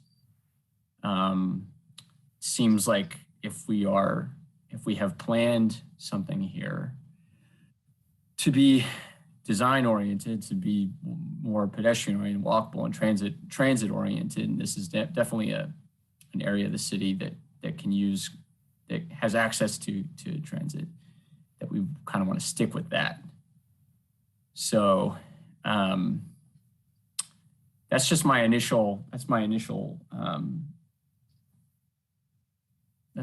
thought. I'm a little bit perplexed by this, by why we would, the justification for why we would consider this or consider approving this. So I'm looking forward to other comments That's all for me. Thank you, Commissioner Baker. Chair Amendolia, Commissioner Baker did not ask the question, but I was wondering if I could have an opportunity to respond to the comment there. That is correct, that Commissioner Baker did not ask a question. However, I will recognize you to provide a brief response. Sure, and thank you. So, Commissioner Baker, I think in general, you're correct that it does seem a little bit odd, but, and I'll say this with the caveat that, you know, a site plan can be amended administratively. I recognize that. But as I mentioned, the site plan for the site has been in review for quite some time, since I believe May of last year. Some of the things that the design district would require, and I did say some, are actually what the site plan implements. So for example, this kind of relates to the hearing you just had. The building on this site is pulled up towards the right of way. The parking is actually behind the building. This would be a multi-story building. I believe it's 4 stories. You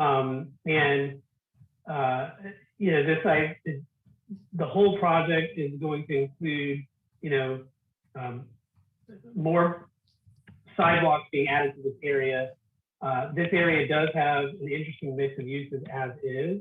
So from a walkability standpoint, I will say you can walk to other uses from here. You can walk to the power site, for example, which is mainly office. You can walk to the McDonald's. Those things counter. You can actually walk to the dealership there. Of course, why would you walking? But anyway, so you know, this is walkable to a number of different uses, and you know, it's kind of its own section. And I will say, having grown up in this area, been, you know, I'm a Durham native. This is like HVAC tower all the time. This site has been grossly underused. I mean, it's vacant for quite some time, and you know, obviously Durham is in need of more housing. So you know, this project is going to implement more housing on this site and in a way that's actually walkable to what's already there. So you know, I think that the site plan kind of shows how the whole area would be developed, or the whole project would be developed consistent with design district ideals. But you know, at the end of the day, we are not requesting a design district or a compact neighborhood tier type district like RC. We are going for OI. So I'm sorry, there's a reference to a site plan. Yeah. Am I missing that? Was that in our packet? I would doubt it. I mean, generally speaking, site plans are not in the planning commission packet. Right. Yeah, right. So ordinarily we would see like a commitment, but there's no development plan here, so we can't see commitments. Exactly. I mean, I'm totally aware of that, and just letting you know, this rezoning case stemmed out of an error that was found late in the site plan review. So that's, you know, we're trying to correct an issue that was not initially recognized. Is there any ways to staff? Is there any way that we can see the initial site plan? I assume that's public, but just because this is intended to be a design district and pedestrian transit oriented, and Neil is saying that is in fact how it is being implemented. Is there some assurance that we can get of that? Yeah, I mean, thank you. That's a good question. So it's still within the compact neighborhood tier. So there are compact neighborhood tier oriented standards that would apply to OI district, such as a maximum street yard of 15 feet, the location of the parking, the orientation of buildings. So everything that Mr. Gosha said is correct. There is mass transit available just a quarter mile south of the site. They will have to provide, no matter what development goes in there, provide the sidewalks that are not currently there. So there are standards already built into the ordinance that get to some of those very basic design district type standards. But yes, the flume would change to office because it's an office zoning type district. So that would be the most logical change. The flume will probably be, in a year or so, we'll have a completely new future land use map of the place types. So we're not too concerned. And plus this is on the edge, so we're not too concerned about this office designation looking a little different than all the design districts designation to the south of it. Okay, that's great. That makes me much more comfortable. And one quick last question. Are there like massing standards? Are there sort of building design material standards for that? There is orientation. There's no building design orientation standards, but there is building orientation standards, not building material standards for OI. Transparency standards or anything like that? No, those are specific just to design district. So we would right now, yes. Okay. So we would get that in a design district. We would get that in a design district. And the design districts ultimately, when this was turned into a compact neighborhood tier way back when the light rail was still a thing and we were all excited about it, design districts was more, the designation of design district was more of anticipating of a comprehensive change to the area as design district instead of a piecemeal one-off design district here and there. That's the logic as to why the applicant may not have chosen to go the design district route. And so, Michael, one last question. Are you confident that this site is going to be developed in a pedestrian-oriented fashion? Well, just by the basic standards, yes. I mean, with the location of the mass transit, just over a quarter, but well less than a half a mile away. There are we had asked transportation about, there were stops right along, I believe Petty or Pickett Road, but that service has been suspended at least temporarily by Go Durham, but there is active transit just over a quarter mile away. And the orientation of the buildings would have those basic design standards that you're concerned about. Okay. I'm done. Thank you. Thank you. Thank you, Commissioner Baker. Commissioner Durkin, you're recognized. Thank you. I had a question. Neil, can you clarify for me if the discrepancy is on a development plan or a site plan? Yeah, that's a great point. So the site plan was submitted, the development plan, there is a development plan currently on this parcel. It's an old development plan, not like the ones that you're used to seeing now. And so at the initial review, the feedback that we got back was that this project that we currently have in site plan could be built by right. In the review process for the site plan, it was discovered that actually the zoning development plan currently on the property does prohibit this use. And so it wasn't until much later that we realized, we being the applicant, staff, the city, realized that this project actually would require a rezoning. So the discrepancy was with the initial feedback that we got about the site. Okay, thank you for that clarification. Leah and Michael, I'm just curious, usually do we not get old development plans in our packets? I know we don't get site plans, but I kind of want to lay eyeballs on this discrepancy and know exactly what was prohibited. Because I'm confused why this isn't, why is this here? I just have the word why written on my notes on this one, because it also includes in page 3 in section E, it says that the current zoning designation would be 52 multi-family residential units. And actually, just pinging back to Neil really quick, how many units are you wanting to build on this lot or this site? Yeah, so the site plan for this, for the entire project is 208 units total on about 4 acres, 52 of which would be on this parcel, which I think is like 1.27 acres. So 52 minutes, honestly. Yep. Is there not a way to just, do we really need to go through this? I guess is my question. That was our question in Oak 2, just to be clear. Yes, I'm sure it unfortunately, was. and thank you, Leah, for popping it up there. Unfortunately, the development plan doesn't allow for residential. It commits to a general office use. So that's the For crux the of the issue. trade administration? Right. So you see there's two sections of this overall development plan. The one on the right there or the east has already been built out, and the development plan can stand alone if this portion is rezoned. It's the portion on the west side that has not been developed that was determined that residential is not allowed. So because they're basically amending the development plan, they have to come to us because it changes the use that was previously. Either if they wanted to amend the plan, which really doesn't commit to anything more than that use restriction.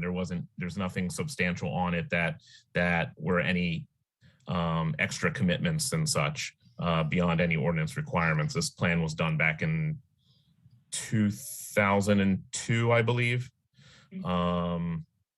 And the biggest thing with this development plan was the use restriction to residential prohibiting residential. So yeah.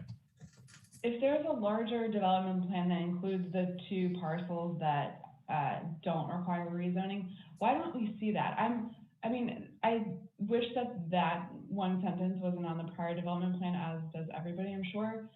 So part of me thinks like this is silly. They should just be able to do what is by right, but by approving this kind of in a vacuum without the larger context, the whole thing makes me a little uncomfortable and unsure of what. I believe the development plan was provided.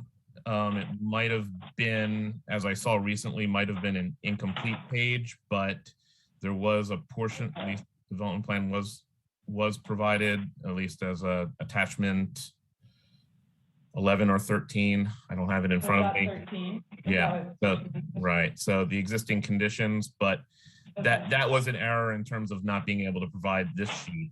But what you're looking at is the extent of it. It's not a large site. It's the same situation as the case you heard before, where there is a development plan that covered the entire site and they're seeking to rezone out of a portion of it. The remaining site that would still have this development plan apply would be the western portion of the site. Funny enough, same as the other site you heard beforehand, and that can stand alone. This request is just for the the eastern portion, but just for the western 1.2 acres in order for them to incorporate it into their site plan that they already have supposedly in for review. Can we add a proffer saying that it's only 52 units on that site, or something to the effect that they wouldn't be getting more than they would as of right if this old development plan restriction didn't exist? No, there's they're rezoning out of the development plan to just OI. There's no development plan. Oh, if this was nope. There's no development plan associated with it. Right. And there's no development plan that includes the other two sites? That's just the site plan that includes the other two sites? No, there aren't. There's no development plans on that other portion of the site, but that's part of the overall site plan. That's correct. I honestly don't know what to do, because I really want there to be a development plan so that I can then address the non-use of the affordable housing density bonus by putting a development plan in place.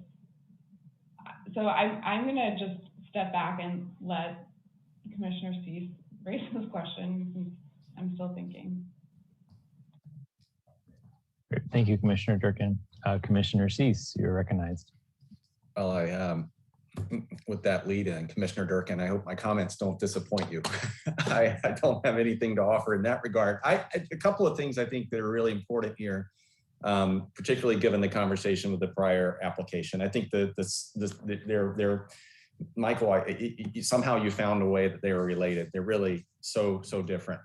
And I want to commend the applicant, Mr. Ghosh, for the description of what I think are some really important pieces to this puzzle. This is really an example of how imperfect zoning is, especially zoning when we try to fine tune things through a development plan, and then years pass and conditions change. And so let me just say what I think are the really important pieces to this question. First of all, this is just clearing up one little item that was on a development plan that is now many years old that constrained the use to this site. It's not inconsequential, but that's why we're here. Secondly, that the O&I, I'm sorry, the location of this within the design district and the points that Commissioner Baker identified, of course, arose as Michael pointed out from the history of the light rail project that's no longer relevant for this site. Doesn't mean transit considerations and compact neighborhood and design considerations aren't relevant, but the context is very, very different than having a station on a light rail 1/4 mile south of this site. It's very, very different. And secondly, this is on the edge. Not only is it on kind of the north edge with Pickett Road, so what's across the street, it's not part of the design district. The project coupled with the parcel just to the west is right up next to 15501 bypass. So it really is on the edge. This is on the condition. So at the scale of the site, we've got some basic design parameters that apply relative to building location from the compact neighborhood tier that if I'm getting the terminology correct, that Michael pointed out, and those are comforting. But to me, the most important thing is what Mr. Ghosh pointed out about this being just a really underutilized site. It's a residual of the tower construction decades ago that has always been characterized in various terms. But these residual parcels have always been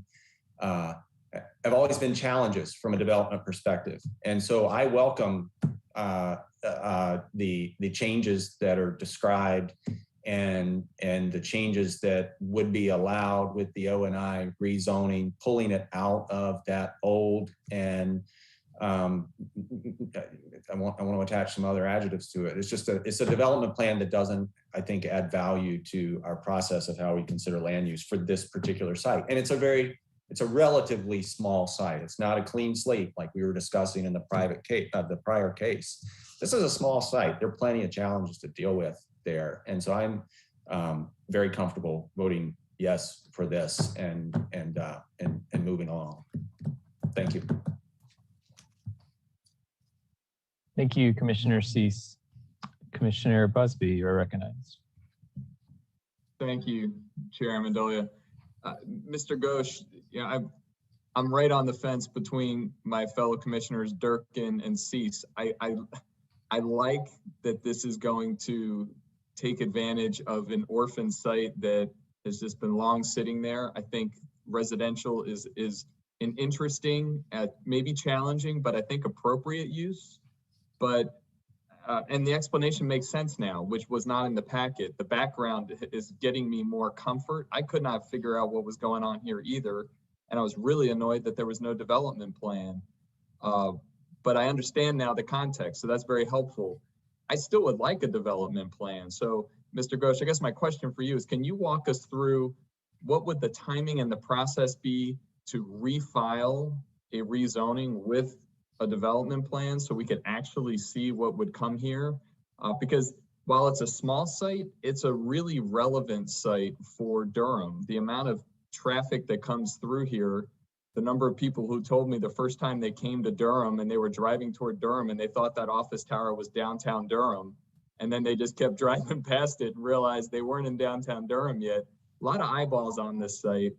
And there are some constraints that I think we'd want to get right. So can you just walk me through what that timing would be? And I think I know your answer, but I just want to hear it on the record and your thinking for why you decided to go this route instead of, kind of taking a step back and coming back with a new case with a development plan.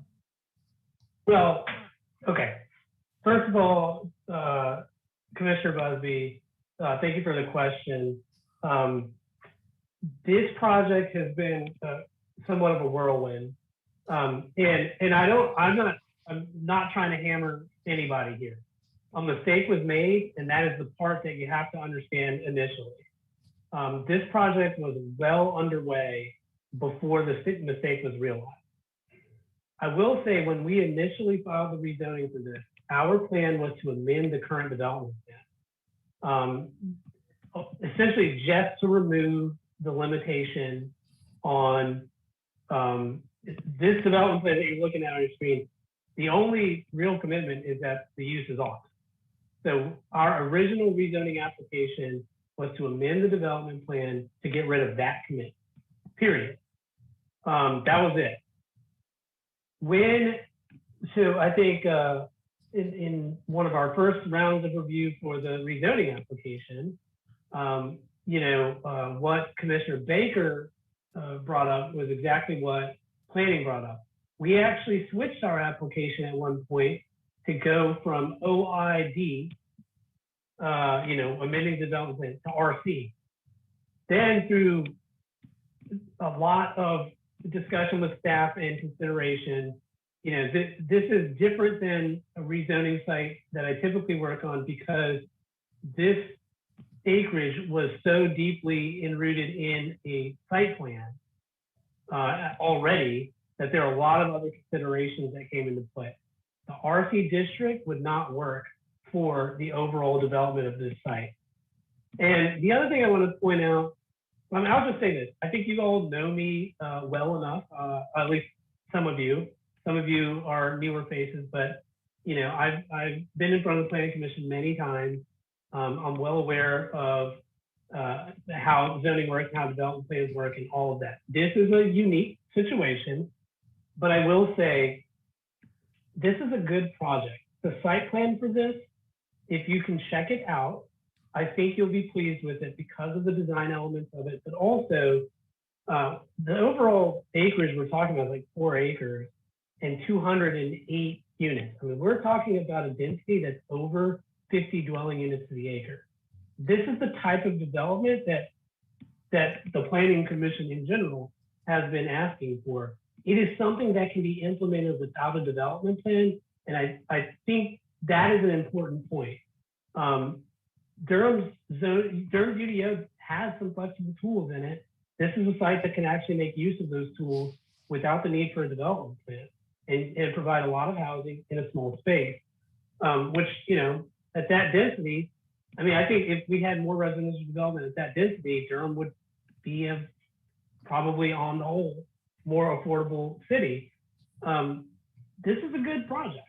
And it has attention to detail. And to like the design, has the buildings out towards the right of way, parking in the back. This site plan actually has on-street parallel parking, which is kind of a traffic calming measure to help with that pedestrian feel there. And I don't think that this is necessarily the site that people think of when they say, oh, it would be a great walkable site. But in reality, you can walk to these different uses here. Maybe over time, those uses become more attractive for walkability. I mean, I can't tell you that I'd be walking to McDonald's every day. But you got to start somewhere. And this is a good site for it. This is a good site plan for it. This zoning thing, it was a mistake at the initial outset that we're trying to correct and put together a really nice project. Oh, and you asked about timing on switching to a development plan. I'll just let you know the last 2 development plans that I have taken through the process took a total of 18 months to go through the whole process.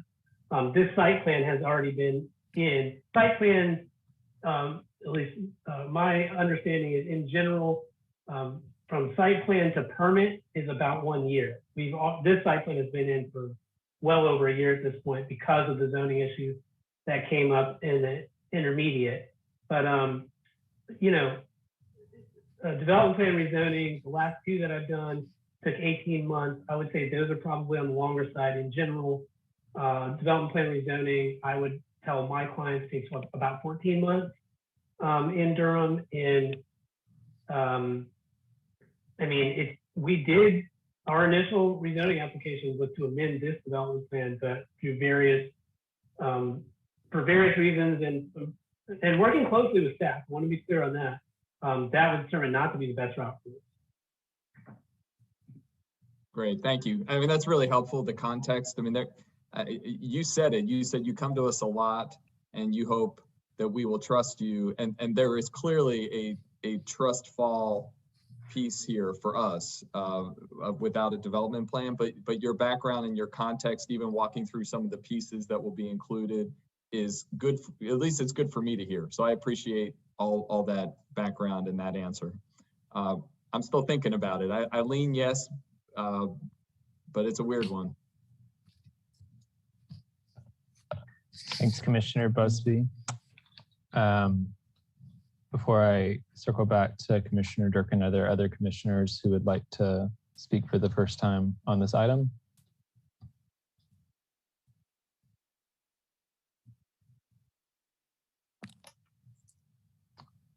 Commissioner Harrod, you were recognized.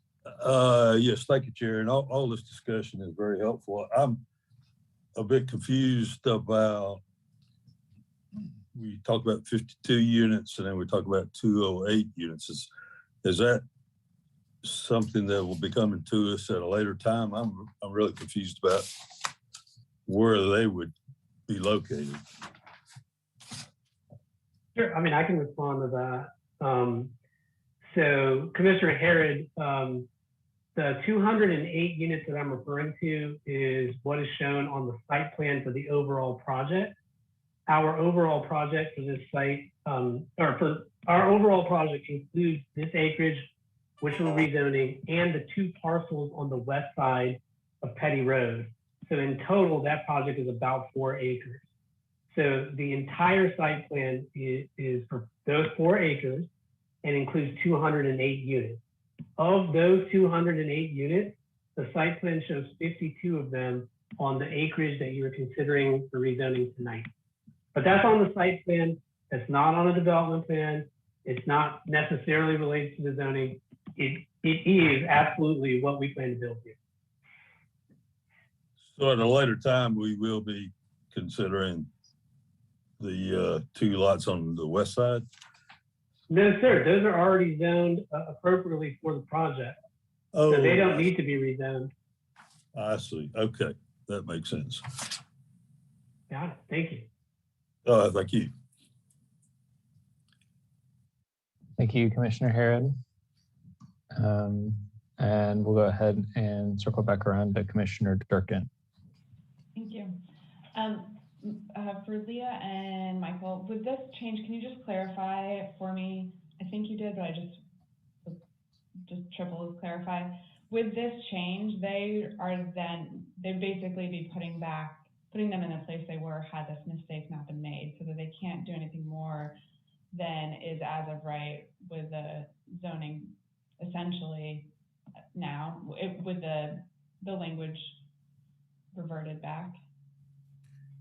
The regard to the quote unquote mistake, yes, they're not changing their they're not changing their application based upon, they're not changing their site plan based upon this zoning. They are seeking a zoning based upon the site plan that they have always intended to do. Does that make sense? So okay. I guess my concern, and I don't think that there is an intention to somehow get more than they're presenting themselves as wanting, but I want to make sure by saying yes that we're not really expanding what they would otherwise be entitled to under zoning. Right. The issue is that this portion of their site is prohibitive to what they want to do per their site plan that they submitted.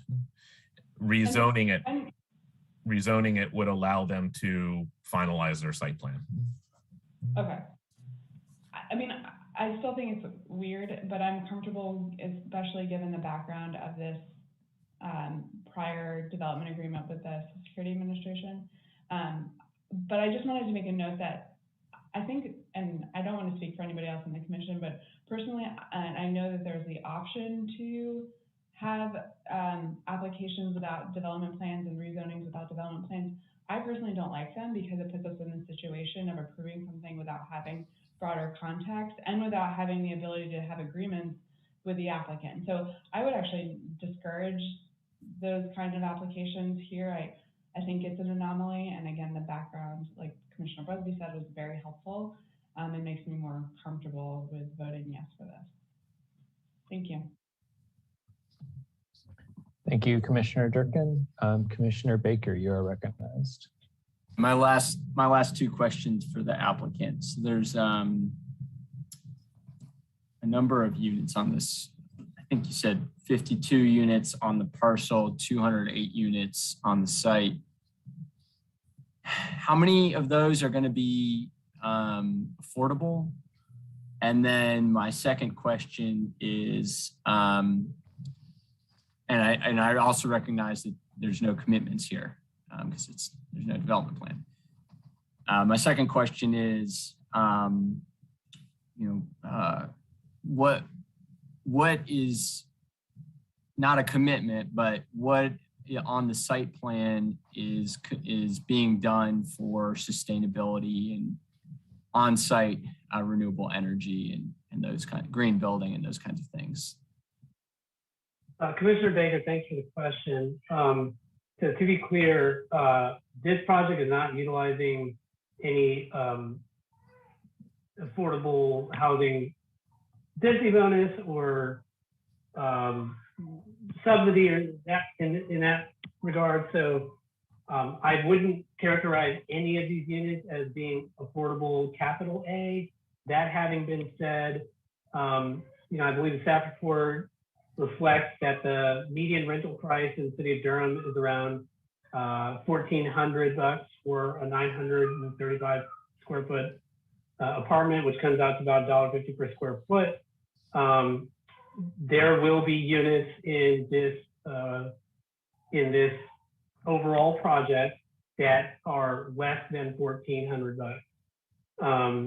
So rental prices in this community are expected to start at $1,000, and the range of $2,500. I think this reflected in the staff report.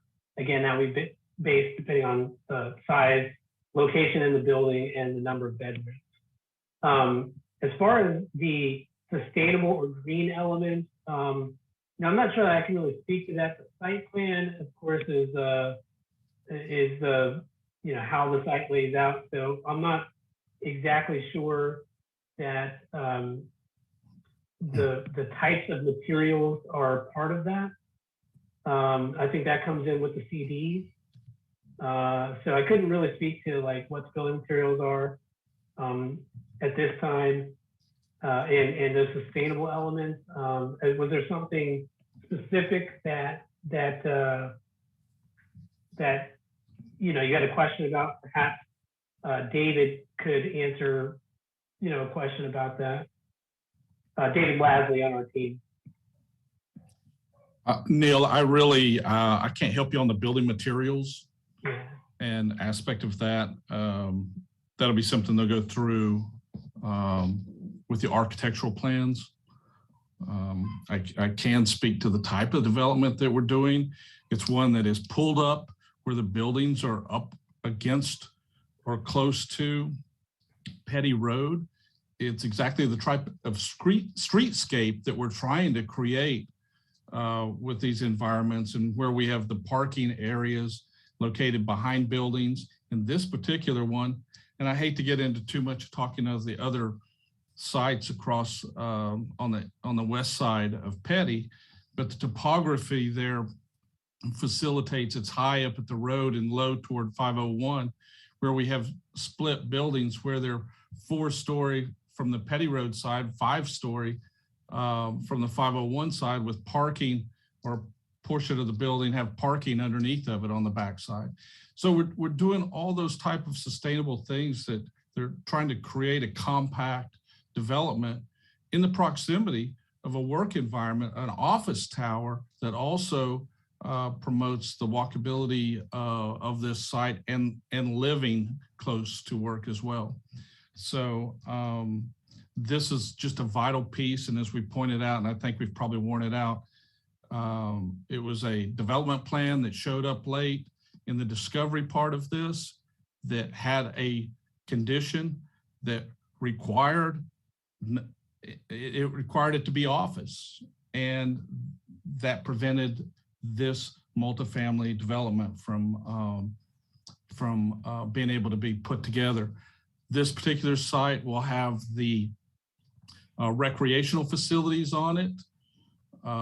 It'll have pool. It'll have units above that for a total of 52 units. Oh, and David, I was just thinking, doesn't the site plan show a number of EV parking spaces? I mean, as part of the layout for this. The development plan? No, the site plan for this. The site plan that we'll have on this one will have there may be a few handicap parking spaces on the site, but that's it. All the other parking is going to be located in other areas on the site. Oh, but I thought we had some electric vehicle parking spaces. I might be mistaken, but Commissioner Baker, I think the question is hard to answer. You know, I don't know if you're looking for a specific environmental standard or something like that, but you know, site plan stage, I think the best we could answer is like, you know, this type of compact development, dense development, you know, it can be good for the environment when it's located in areas that don't have environmentally sensitive features, and that's exactly what you have here. Right, and it's going vertical. That's exactly what we're trying to accomplish, is going vertical.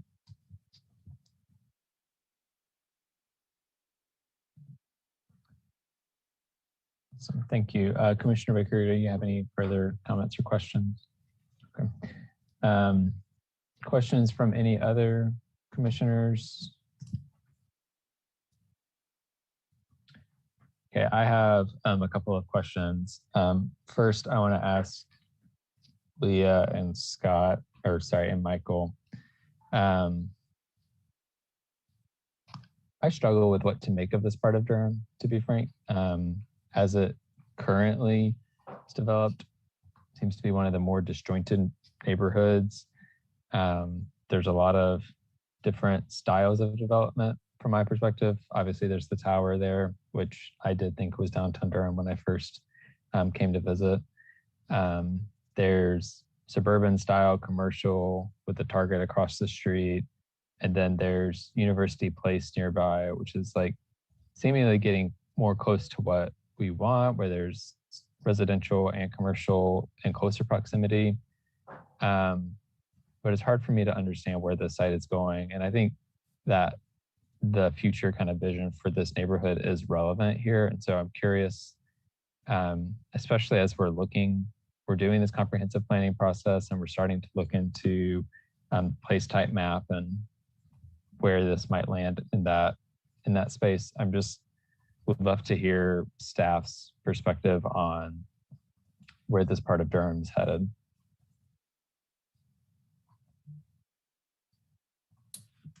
Well, the place I know type it's maps, probably an annoying question, but I don't think we can give you a complete answer. You know, the place type map and comprehensive plan, as you know, is currently the policies and development of the map is currently still in its first draft review stage. I do see that this area is still going to, as a whole, the kind of compact tier area as a whole, to be more of a more intense type development with hopefully a mix of not only the commercial that's already there and maybe the hopeful redevelopment of the commercial that's already there, but the infusion of additional residential. And you've already kind of seen that in some form with University Hill and that kind of thing. This area is kind of, you know, obviously on the north side of this whole area and not readily connected to that, but it was considered and adopted as part of the compact neighborhood tier. So I don't see a holistic change of course in that. The current Flume designation and the compact neighborhood tier designation allow for residential along with commercial. And I don't see this proposing residential here in proximity to what's already in place and what could be developed in the future as necessarily contrary to any future land use goals. Thank you for that. And then the rest of my questions are directed towards the applicant. I would also echo, I believe it was Commissioner Durkin referenced it, and so did Commissioner Busby, that it's really nice to have development plans to understand really what's happening. And for me, like, I am more comfortable with a text-only development plan that doesn't require some of the graphic detail that you would have to go through on a typical development plan. But setting that point aside for now, since we don't have a development plan, I would like to hear what your plans are around traffic. The site is frankly frustrating with traffic, and I'm curious how you're planning on addressing that. I also, sorry, before you answer no, I'm gonna recognize Scott Whiteman, who's raised their hand.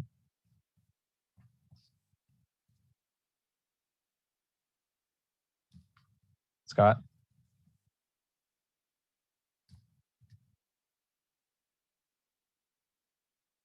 Okay, just kidding.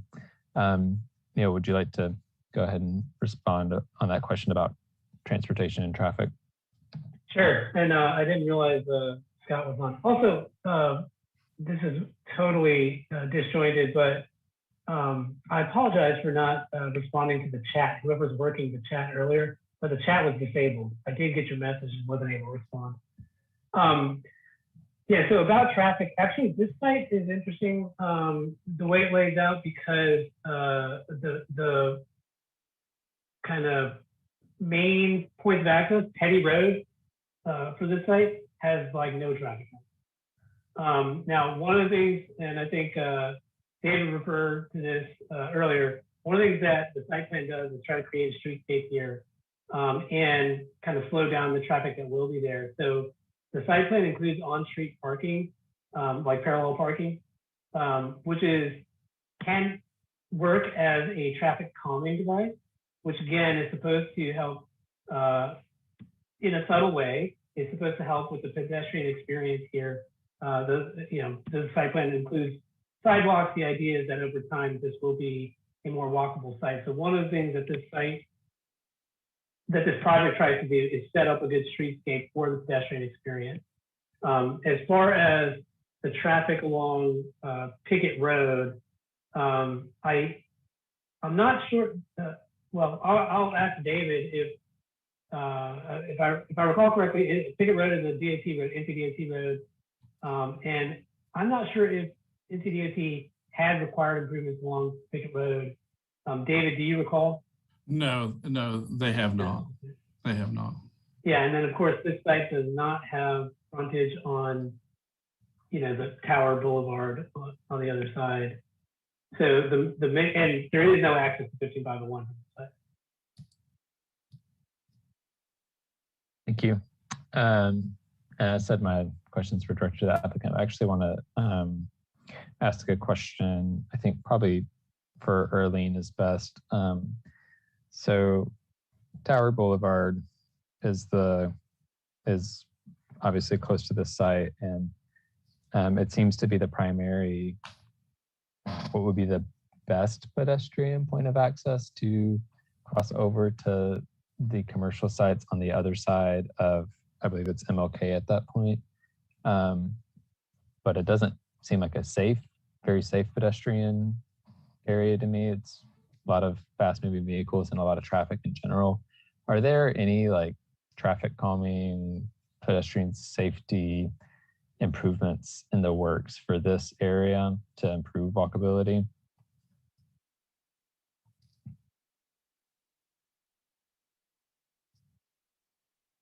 Or Erlene Thomas, Transportation. No, I am not aware of any pedestrian improvements necessarily in this particular area or intersection of Tower and 15501. Okay, thank you. Yeah, so that's a problem for me. I mean, I know Neil was referring to the walkability towards McDonald's, and yeah, it's nice to be able to walk and get a burger. I think it's unfortunate the way that the site is developed for the fact that you can't get across the street to grocery stores. Like, regardless of the little walkability that does exist, people are going to be getting in their cars, they're going to drive down Tower, cross over the street to Target and the other things there. I don't imagine, when I drive there, I don't see many people walking as is, and I don't imagine that's going to change by putting a residential site nearby. It just, I wouldn't cross 15501 on foot if I had to. In general, I see very few people doing it. It'd be nice to have some kind of pedestrian bridge. Doesn't seem like there's the space there to do that as it currently is. So, you know, I don't love the walkability there. I agree that this is a complicated set of parcels, and you know, it's good to see something happening there, I guess, but yeah, I think these are things that the applicant probably can't address, but you would like to see this site in the place that was just slightly better for walkability and safety. Do other commissioners have comments or other questions? And if not, now would be a proper time for a motion.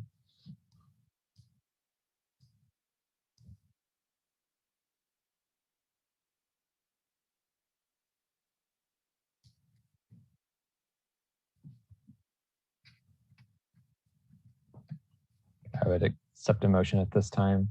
Sure, Chair, I'll make the motion.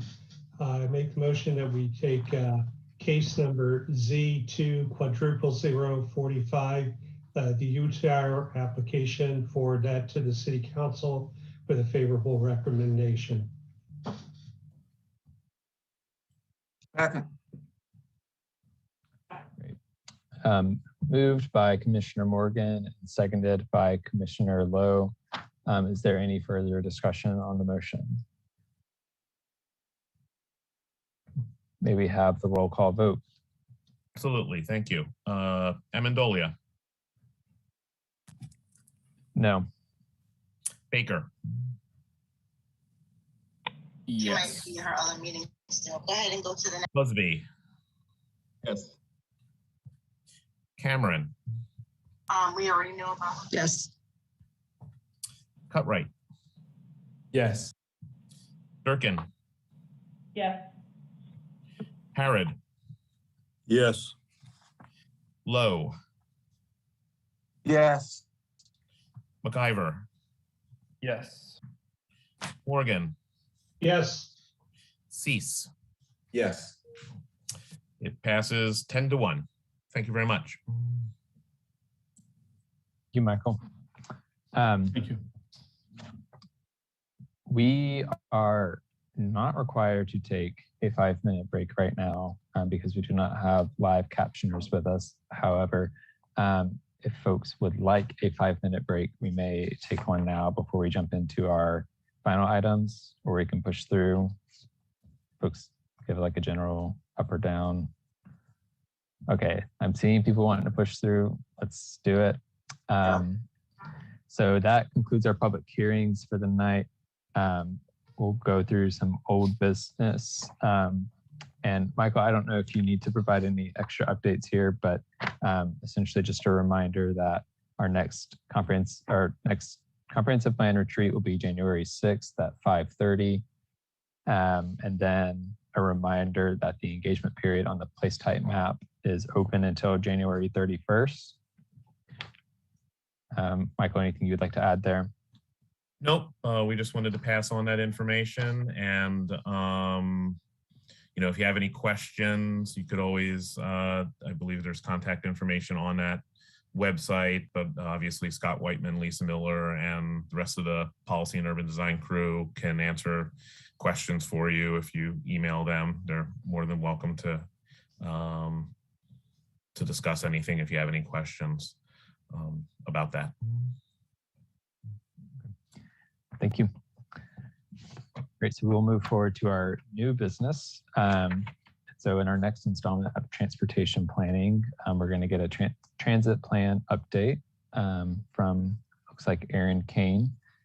So this is to just be clear for anyone who is watching, this is not a public hearing. we are not voting on this item tonight. This is simply an informational item for the Planning Commission. And we are just receiving an update to kind of help provide us more context in what is happening in Durham right now. Aaron, thank you for joining us, and then I'll turn it over to you for the presentation. Okay, thank you for having me. So thank you, everybody. I recognize a couple of you, I believe, from my time previously with the planning department. My name is Aaron Cain. I'm with the Durham, Chapel Hill, Carrboro Metropolitan Planning Organization, DCHC MPO for short. We are a federally mandated organization that does long-range transportation planning in the Durham, Chapel Hill, Carrboro area. I've been with the MPO for a little more than 5 years, and prior to that, I was with the Durham City County Planning Department for about 10 years. So it's been a while before I've been before the Planning Commission, but it's nice to be back. Thanks for having me. I'm going to go ahead and share my screen and go through my slides. If you have any questions as I'm going through, please feel free to shout out. I won't be able to see raised hands or anything like that. So yeah, just stop me if you have a question as we go along the way, and I'll be happy to answer it as best I can. So let me share here. There we go.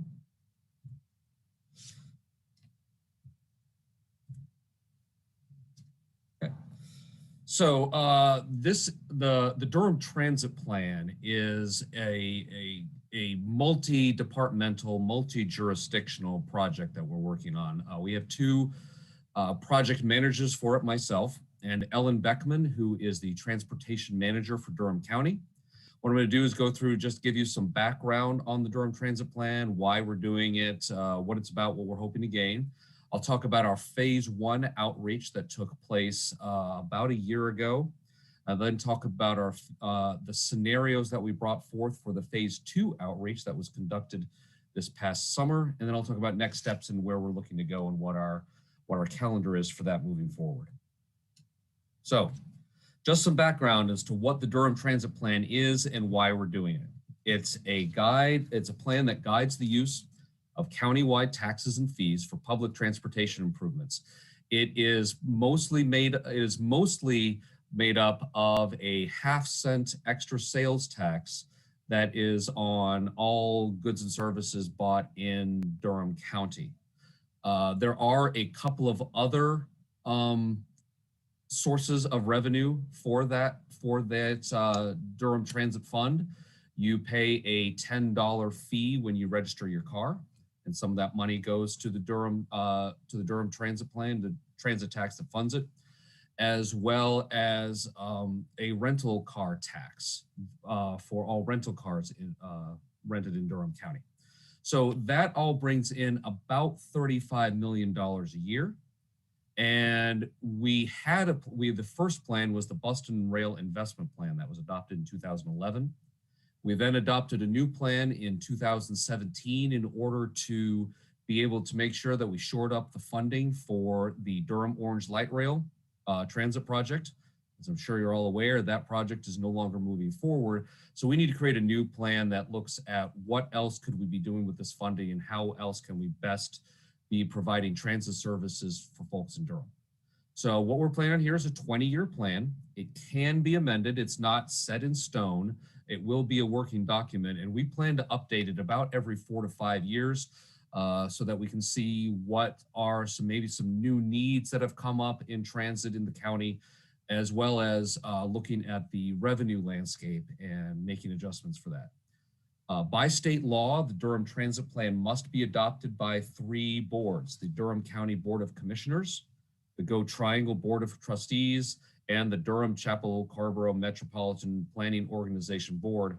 And that last board is made up of elected officials from the city of Durham, Durham County, the towns of Hillsborough, Carrboro, and Chapel Hill, as well as Chatham County and Orange County. So that it's a group of elected officials on that board, and they will review it. And so for this plan, when we put together our goals and objectives, what we wanted to do is make sure that we addressed 2 overarching themes that we heard a lot in the listening and learning sessions that we did with the planning department back in the fall of 2019. And those two were equity and community trust. We want to make sure that this new version of the plan is addressing equity issues throughout the county and city. We also want to make sure that we're building trust within the community. There, especially with DOLRT and other initiatives that have not gone as we'd all wish they had. We want to make sure that the community has faith, and we've earned the community's trust in moving forward with this plan. Oops, I'm sorry. So as I mentioned, we did a first phase of outreach. This was about a year ago, about a year ago. We had a number of things that we did for this. We had flyers, we had paper surveys, we had an online survey, as well as stakeholder meetings that we did with a variety of groups throughout Durham. So I'm going to talk about each of those aspects briefly. First was an online survey that we did. We got about 450 responses on this online survey, not as robust as we would have liked, but we got a few things out of it. First, a preference for commuter rail, local bus, and BRT. In other words, we want to see it all. We want to see all different types of transit throughout the community. Frequency, coverage, and more direct service were the most important in terms of the convenience that people want to see out of their transit system. And in terms of access and capital improvements, we heard a lot about improving bus stops and improving sidewalks and crosswalks. We heard a lot about people wanting to be able to have a good experience when we get on the bus, a good experience getting to the bus stops, and when they're actually waiting at the bus stops. We heard that loud and clear. In terms of stakeholder meetings, we met with a variety of organizations throughout Durham. This is just a few of them that we had meetings with, but it was over 24 that we met with. Had a lot of various comments from those organizations in terms of their needs, their desires, and the constituents that they represent. We also did a new program called the Engagement Ambassadors. And this was new to us. This was new to us at the MPO and for doing the transit plan. And the engagement ambassadors, the idea behind it, and you've probably heard about it because it's something the planning department's been doing as well. We've been working with them on this program. The engagement ambassadors is where we work with people who are actually in the community, especially communities that we're targeting, such as low income, folks, transit dependent, racial minorities, and so forth. Work with them, compensate them, train them, and then have them work in their community so that we can get more direct input from those communities, as well as make sure that those communities are properly represented in our surveys and in our outreach. So among the engagement ambassadors, we heard that paratransit was a major issue. But they also wanted commuter rail and improvements to local bus service. We also heard again from the engagement ambassadors a desire for more sidewalks, more comfortable bus stops. And this is something we heard mostly from engagement ambassadors that we didn't hear from other groups, I think because we had a lot more of our transit riders involved in the engagement ambassador process, was about just making things easier for them to be able to actually use the bus service we currently have. Better wheelchair access, better stroller access, making it easier for people to be able to bring large bags if they're doing their shopping using the transit service. So we want to try to address some of those things as much as we can. So we completed that first round of engagements and then developed what we called 3 scenarios for people to react to.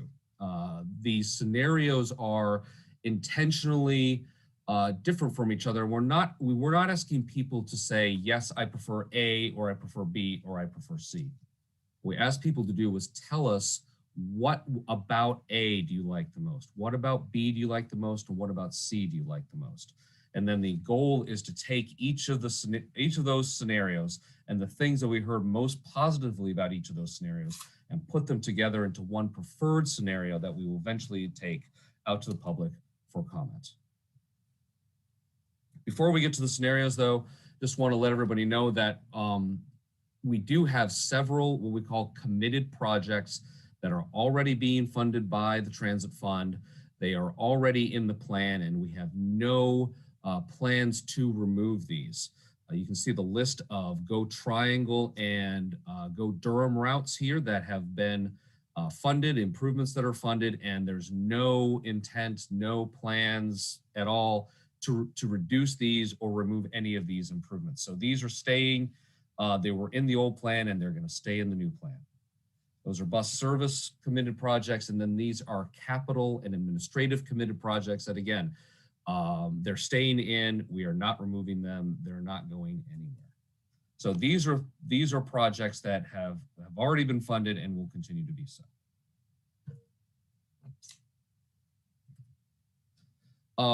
So for the scenarios, just something to be aware of as before we talk about the scenarios in particular. First is that those committed projects that I just showed you on the last two slides, they will take up about 50% of the transit tax funds that we're going to be using moving forward. So of all the revenue we're going to get over the next 20 years, about 50% of it is already spoken for in those projects that I just showed. Each of the scenarios are fiscally feasible. In other words, the revenue that we expect to get over the 20 years, the projects that are shown, we could pay for them in those. And the purposes of them is to illustrate trade-offs. We want to show people that you can get this bundle or this bundle or this bundle, but we're not going to be able to afford all of it. And at some point, we are going to need to make some tough choices. And we're not trying to set things up so that, obviously one scenario is better than another. They all have pros and cons. And we're just going to need to weigh the pros and cons and eventually make a choice. So the first one is scenario A, and I know the picture here is pretty small, but I'll go through really quickly what generally scenario A was.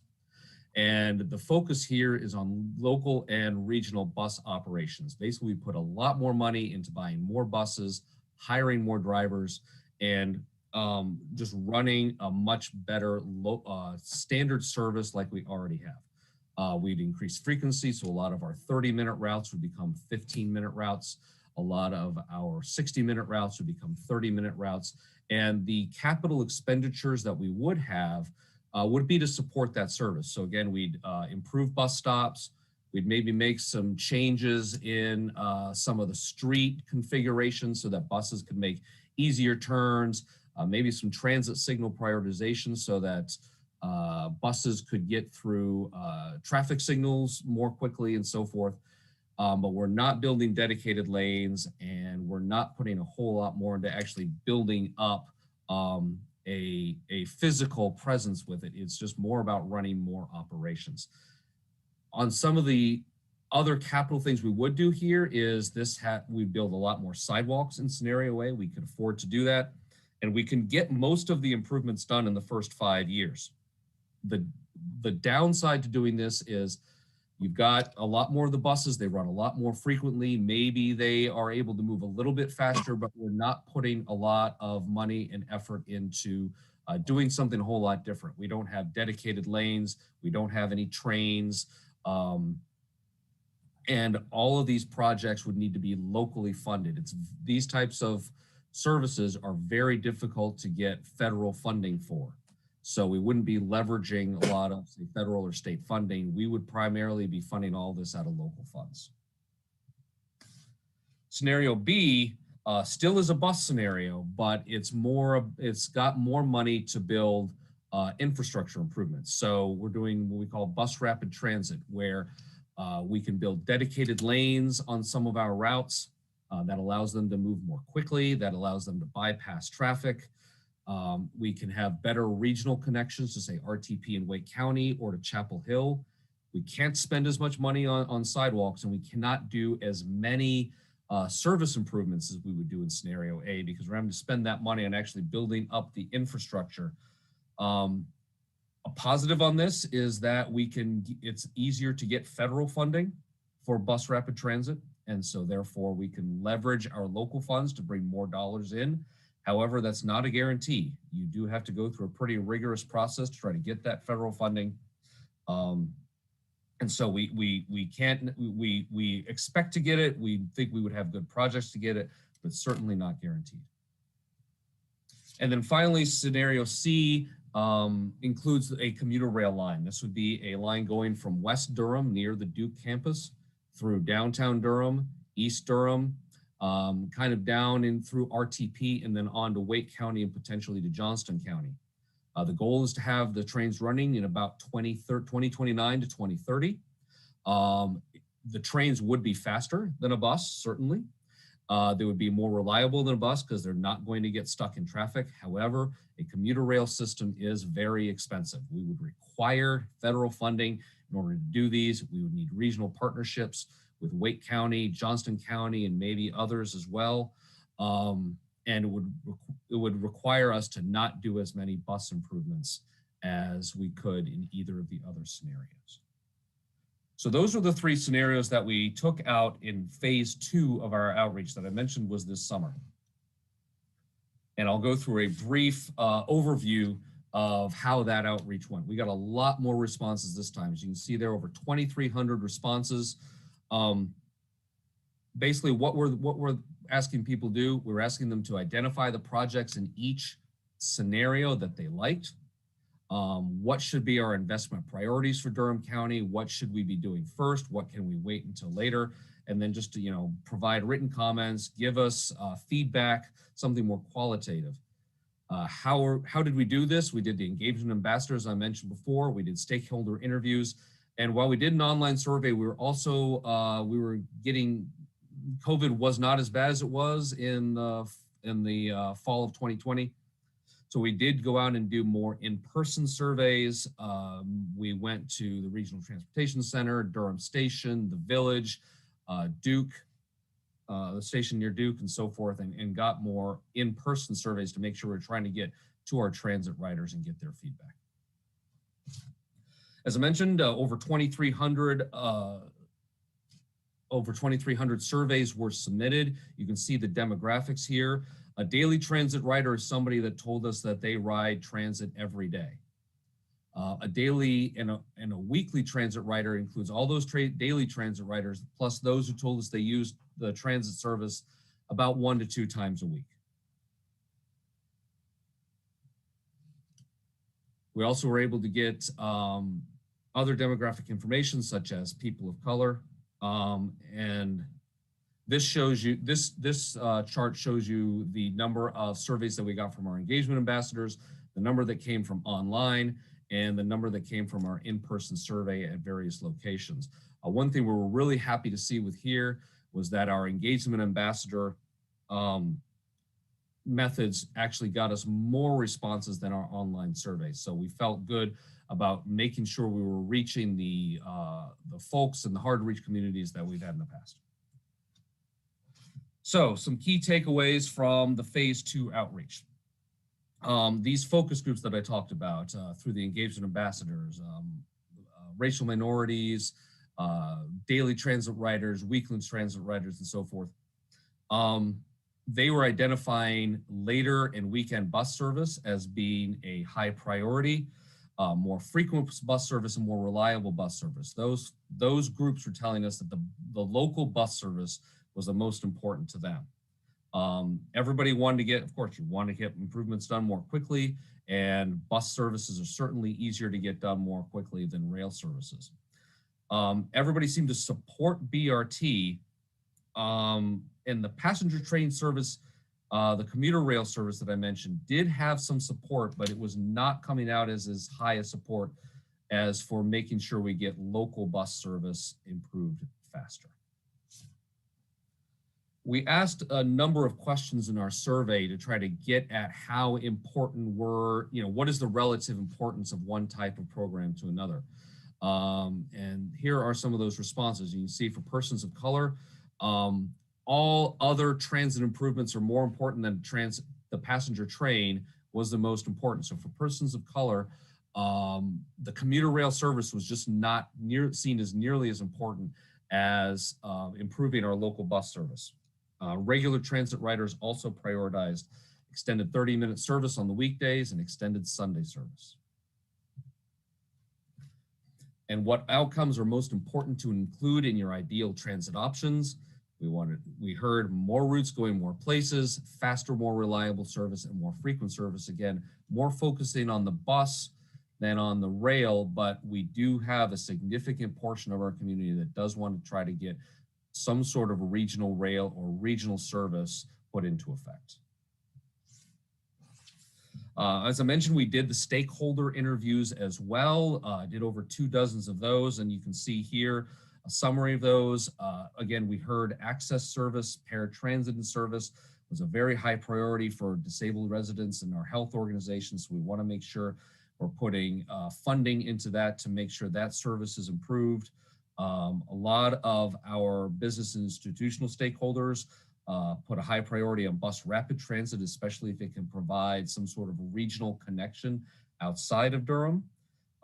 Again, commuter rail has general support, but many cited concerns about the project's cost and affecting on other priorities. So next steps. This is one that's going to be a little bit different than what you got in your packet because we've had some changes in the last couple of weeks. We've completed analyzing the outreach results from phase 2 outreach. What we're doing is we're using that along with some technical analysis to get to a point where we can come up with a preferred scenario. We're hoping to have that preferred scenario out by the end of January. It's looking more like March before we're going to get that out. And so we're looking at a final transit adoption by those 3 boards that I mentioned before in August. And with that, that is the end of my presentation, and I'll be happy to take any questions if you have them. I know I went through that really quick, so if you guys have some questions, I'll be happy to address them. Thank you, Aaron. I would take any questions from fellow commissioners at this time. And I would just go ahead and say one thing I am personally interested in, and later on I'll bring this question to you, Aaron, is any role that we want the Planning Commission to play in providing direct feedback to elected officials or supporting this. And I don't know exactly what that looks like. Obviously, this is not like something that we are required to vote on. It's not like a comprehensive plan update. But I could imagine some scenarios where we have some statement that we provide to the county commission to just provide our thoughts on it, whether that's done individually through public comment. So that's one piece of framing I would like to think through as folks have questions for how we might support or provide feedback on this. But other questions at this time from anyone?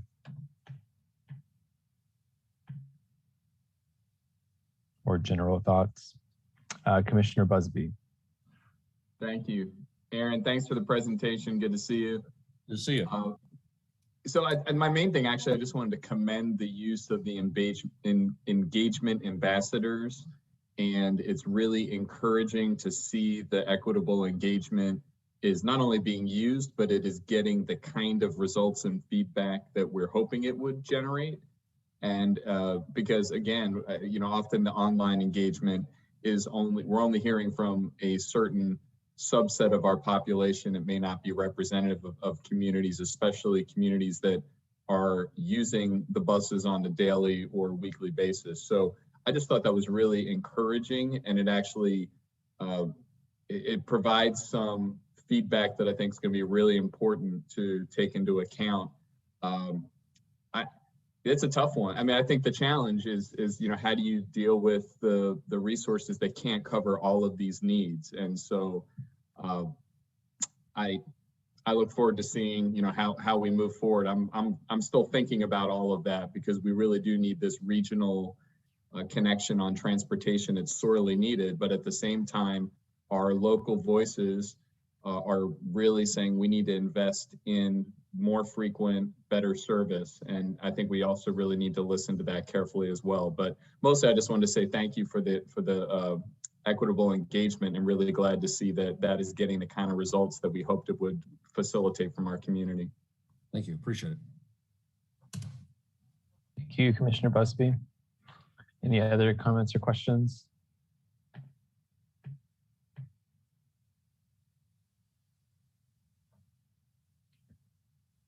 So then I think. Would you like me to off, address? Yeah, would you like me to address what you had brought up for? Sure. So we, as I mentioned, we're hoping to be able to take a preferred scenario out to the community by the end of March. I'm hoping that's the latest that we take it out, and it'll go out for probably a couple of months because we want to make sure we broadcast as much as possible and give people proper time to absorb, digest. It's not something you can just look at really quick and provide back. You really have to think about what are the pros and cons, and not only what are we doing, but what are we not doing because we can't afford it. So I would suggest that maybe I can come back to this commission, back to the Planning Commission in April or May, depending on when we actually release it, to give you all enough time to review the materials, look at it, and come up with some comments. We can either take those comments here during a presentation, if y'all would rather, put something in writing that you want to send to us, send to staff as a commission. If you want to submit individual comments, we'll take any and all. And we're really flexible on how you want to do that. Okay, thank you. So I would just, to the other commissioners, my thinking on this would be, if we wanted to provide some comments, my mind thinks that the easiest way would be to have some generic upfront, like, hey, the Planning Commission is providing comments, and then we provide individual comments as we typically would for the governing bodies. It seems that is the less onerous way to go about this in the future.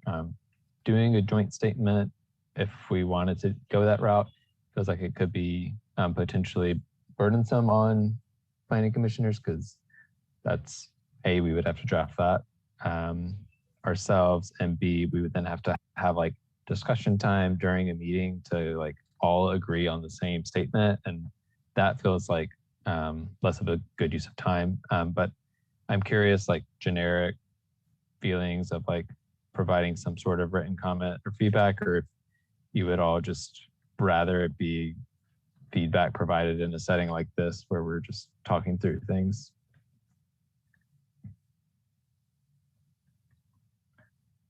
Or if you don't have a preference, that's fine too. And Michael and I will make something up. Commissioner Busby. Well, no, it's a good question, and I agree that a joint statement would be really challenging. I was just wondering, Aaron, do you have thoughts in terms of based on what Chair Amendolia was suggesting, are there particular feedback mechanisms that would be most useful to you and the governing bodies based on your experience bringing these plans in the past? I would at first glance, I would suggest maybe a hybrid approach.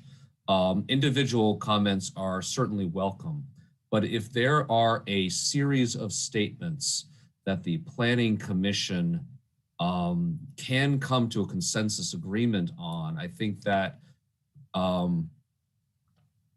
that carries a larger weight, right, than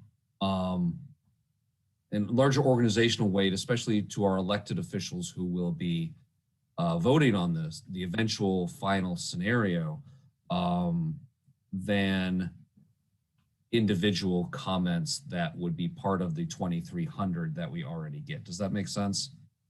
So if there are consensus points of input that you can provide and agree to as a commission, and then maybe it's followed up with individual statements after that, I think that would be helpful and carry more weight. Thank you. That's really helpful.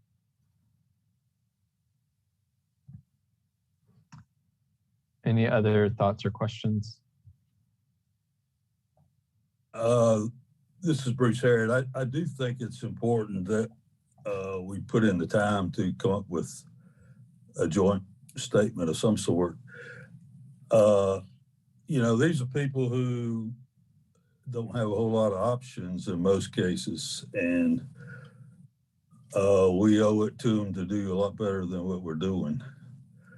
And then, we can't obviously pave all the highways that we need, so we got to look forward to something more creative down the road. And I'm just curious, Aaron, what happened to that property that was set aside for the transit back, 5 years ago? It would depend on which property you're referring to. There's several of them. You might be referring to the property over in kind of the southwestern part of the county off of Farrington Road. That was probably the highest profile, most recent higher profile property that was to be used for the operations and maintenance facility. Okay. My understanding that is still owned by Go Triangle at this point. Okay. So they didn't go back to the other previous owners? No. Okay. But that's what I would vote for. I mean, it's going to take some work, but maybe we could just all start to submit some statements and try to piece them together in some cohesive fashion. And it could be a situation, depending on the timing, that maybe, if I give a presentation in April, you'll have time to review it, ask questions, and so forth, but then maybe approve a set of comments at your May meeting. It may work out that the comment period is long enough to accommodate that. I wouldn't be surprised if that's the case. So you're not being forced to kind of come up with something immediately in one meeting. You'd have a month to think about it and see what comments are being repeated by the commission members, and maybe there's some commonalities that you're seeing there. Yeah, that's really helpful. And it seems like there is generic interest in taking that type of approach, or in having the commission provide some statement on this. What I will do is I will work with Vice Chair Cameron and Michael, and in coordination with other commissioners, I'll reach out to folks about ideas on how to facilitate this, but and come up with a plan on how to do this, because this is kind of like uncharted territory. We don't do this a lot, so I want to make sure we do it in a way that is effective, but doesn't also add something else to an already busy group of people. Okay, before we move on, any final questions or comments for Aaron? No, just thank you, Aaron, and looks like a great process. And thank you, Austin, for being proactive on this issue. And I do think we could probably come up with some simple bullet points together that we could all agree upon, in addition to a hybrid approach. Thank you for having me, and thank you for your interest, and thank you for asking me to be here. We definitely would appreciate the comments and insight that you can provide. So look forward to it. Thank you so much. And again, really appreciate you coming. And yeah, it was really great to see the successes of the process y'all are taking. Absolutely. Thanks for having me. Okay. I'm not going to keep y'all here much longer. Okay. First, I have a couple of announcements, and then we do have to hold a quick vote to provide an excused absence for Commissioner Carmen Williams. The first announcement is I want to encourage everyone to ensure that you are providing written comments to elected officials. As you all know, that's one of the primary ways that we communicate to elected officials. And it's one of the primary ways that we can make the case for the governing bodies accepting the recommendation that we have given. I've heard feedback from elected officials that they wish there were more written comments, that they have, particularly with the absence of Tom Miller, the written comments are not as lengthy anymore. And that's fine. I've been told they don't need to be 2 or 3 pages long as Tom used to do, but a few sentences, a couple paragraphs outlining your thoughts and perspective would be helpful. And I would just add to that the color of, you know, we have some new elected officials. And so I think now is especially the important time to make sure we're building that relationship and being as communicative as possible. The second announcement I wanted to make is useful, but also a little bit, I don't know, it's fun. So I wanted to encourage people that as you're using your social media channels to promote the comprehensive plan process,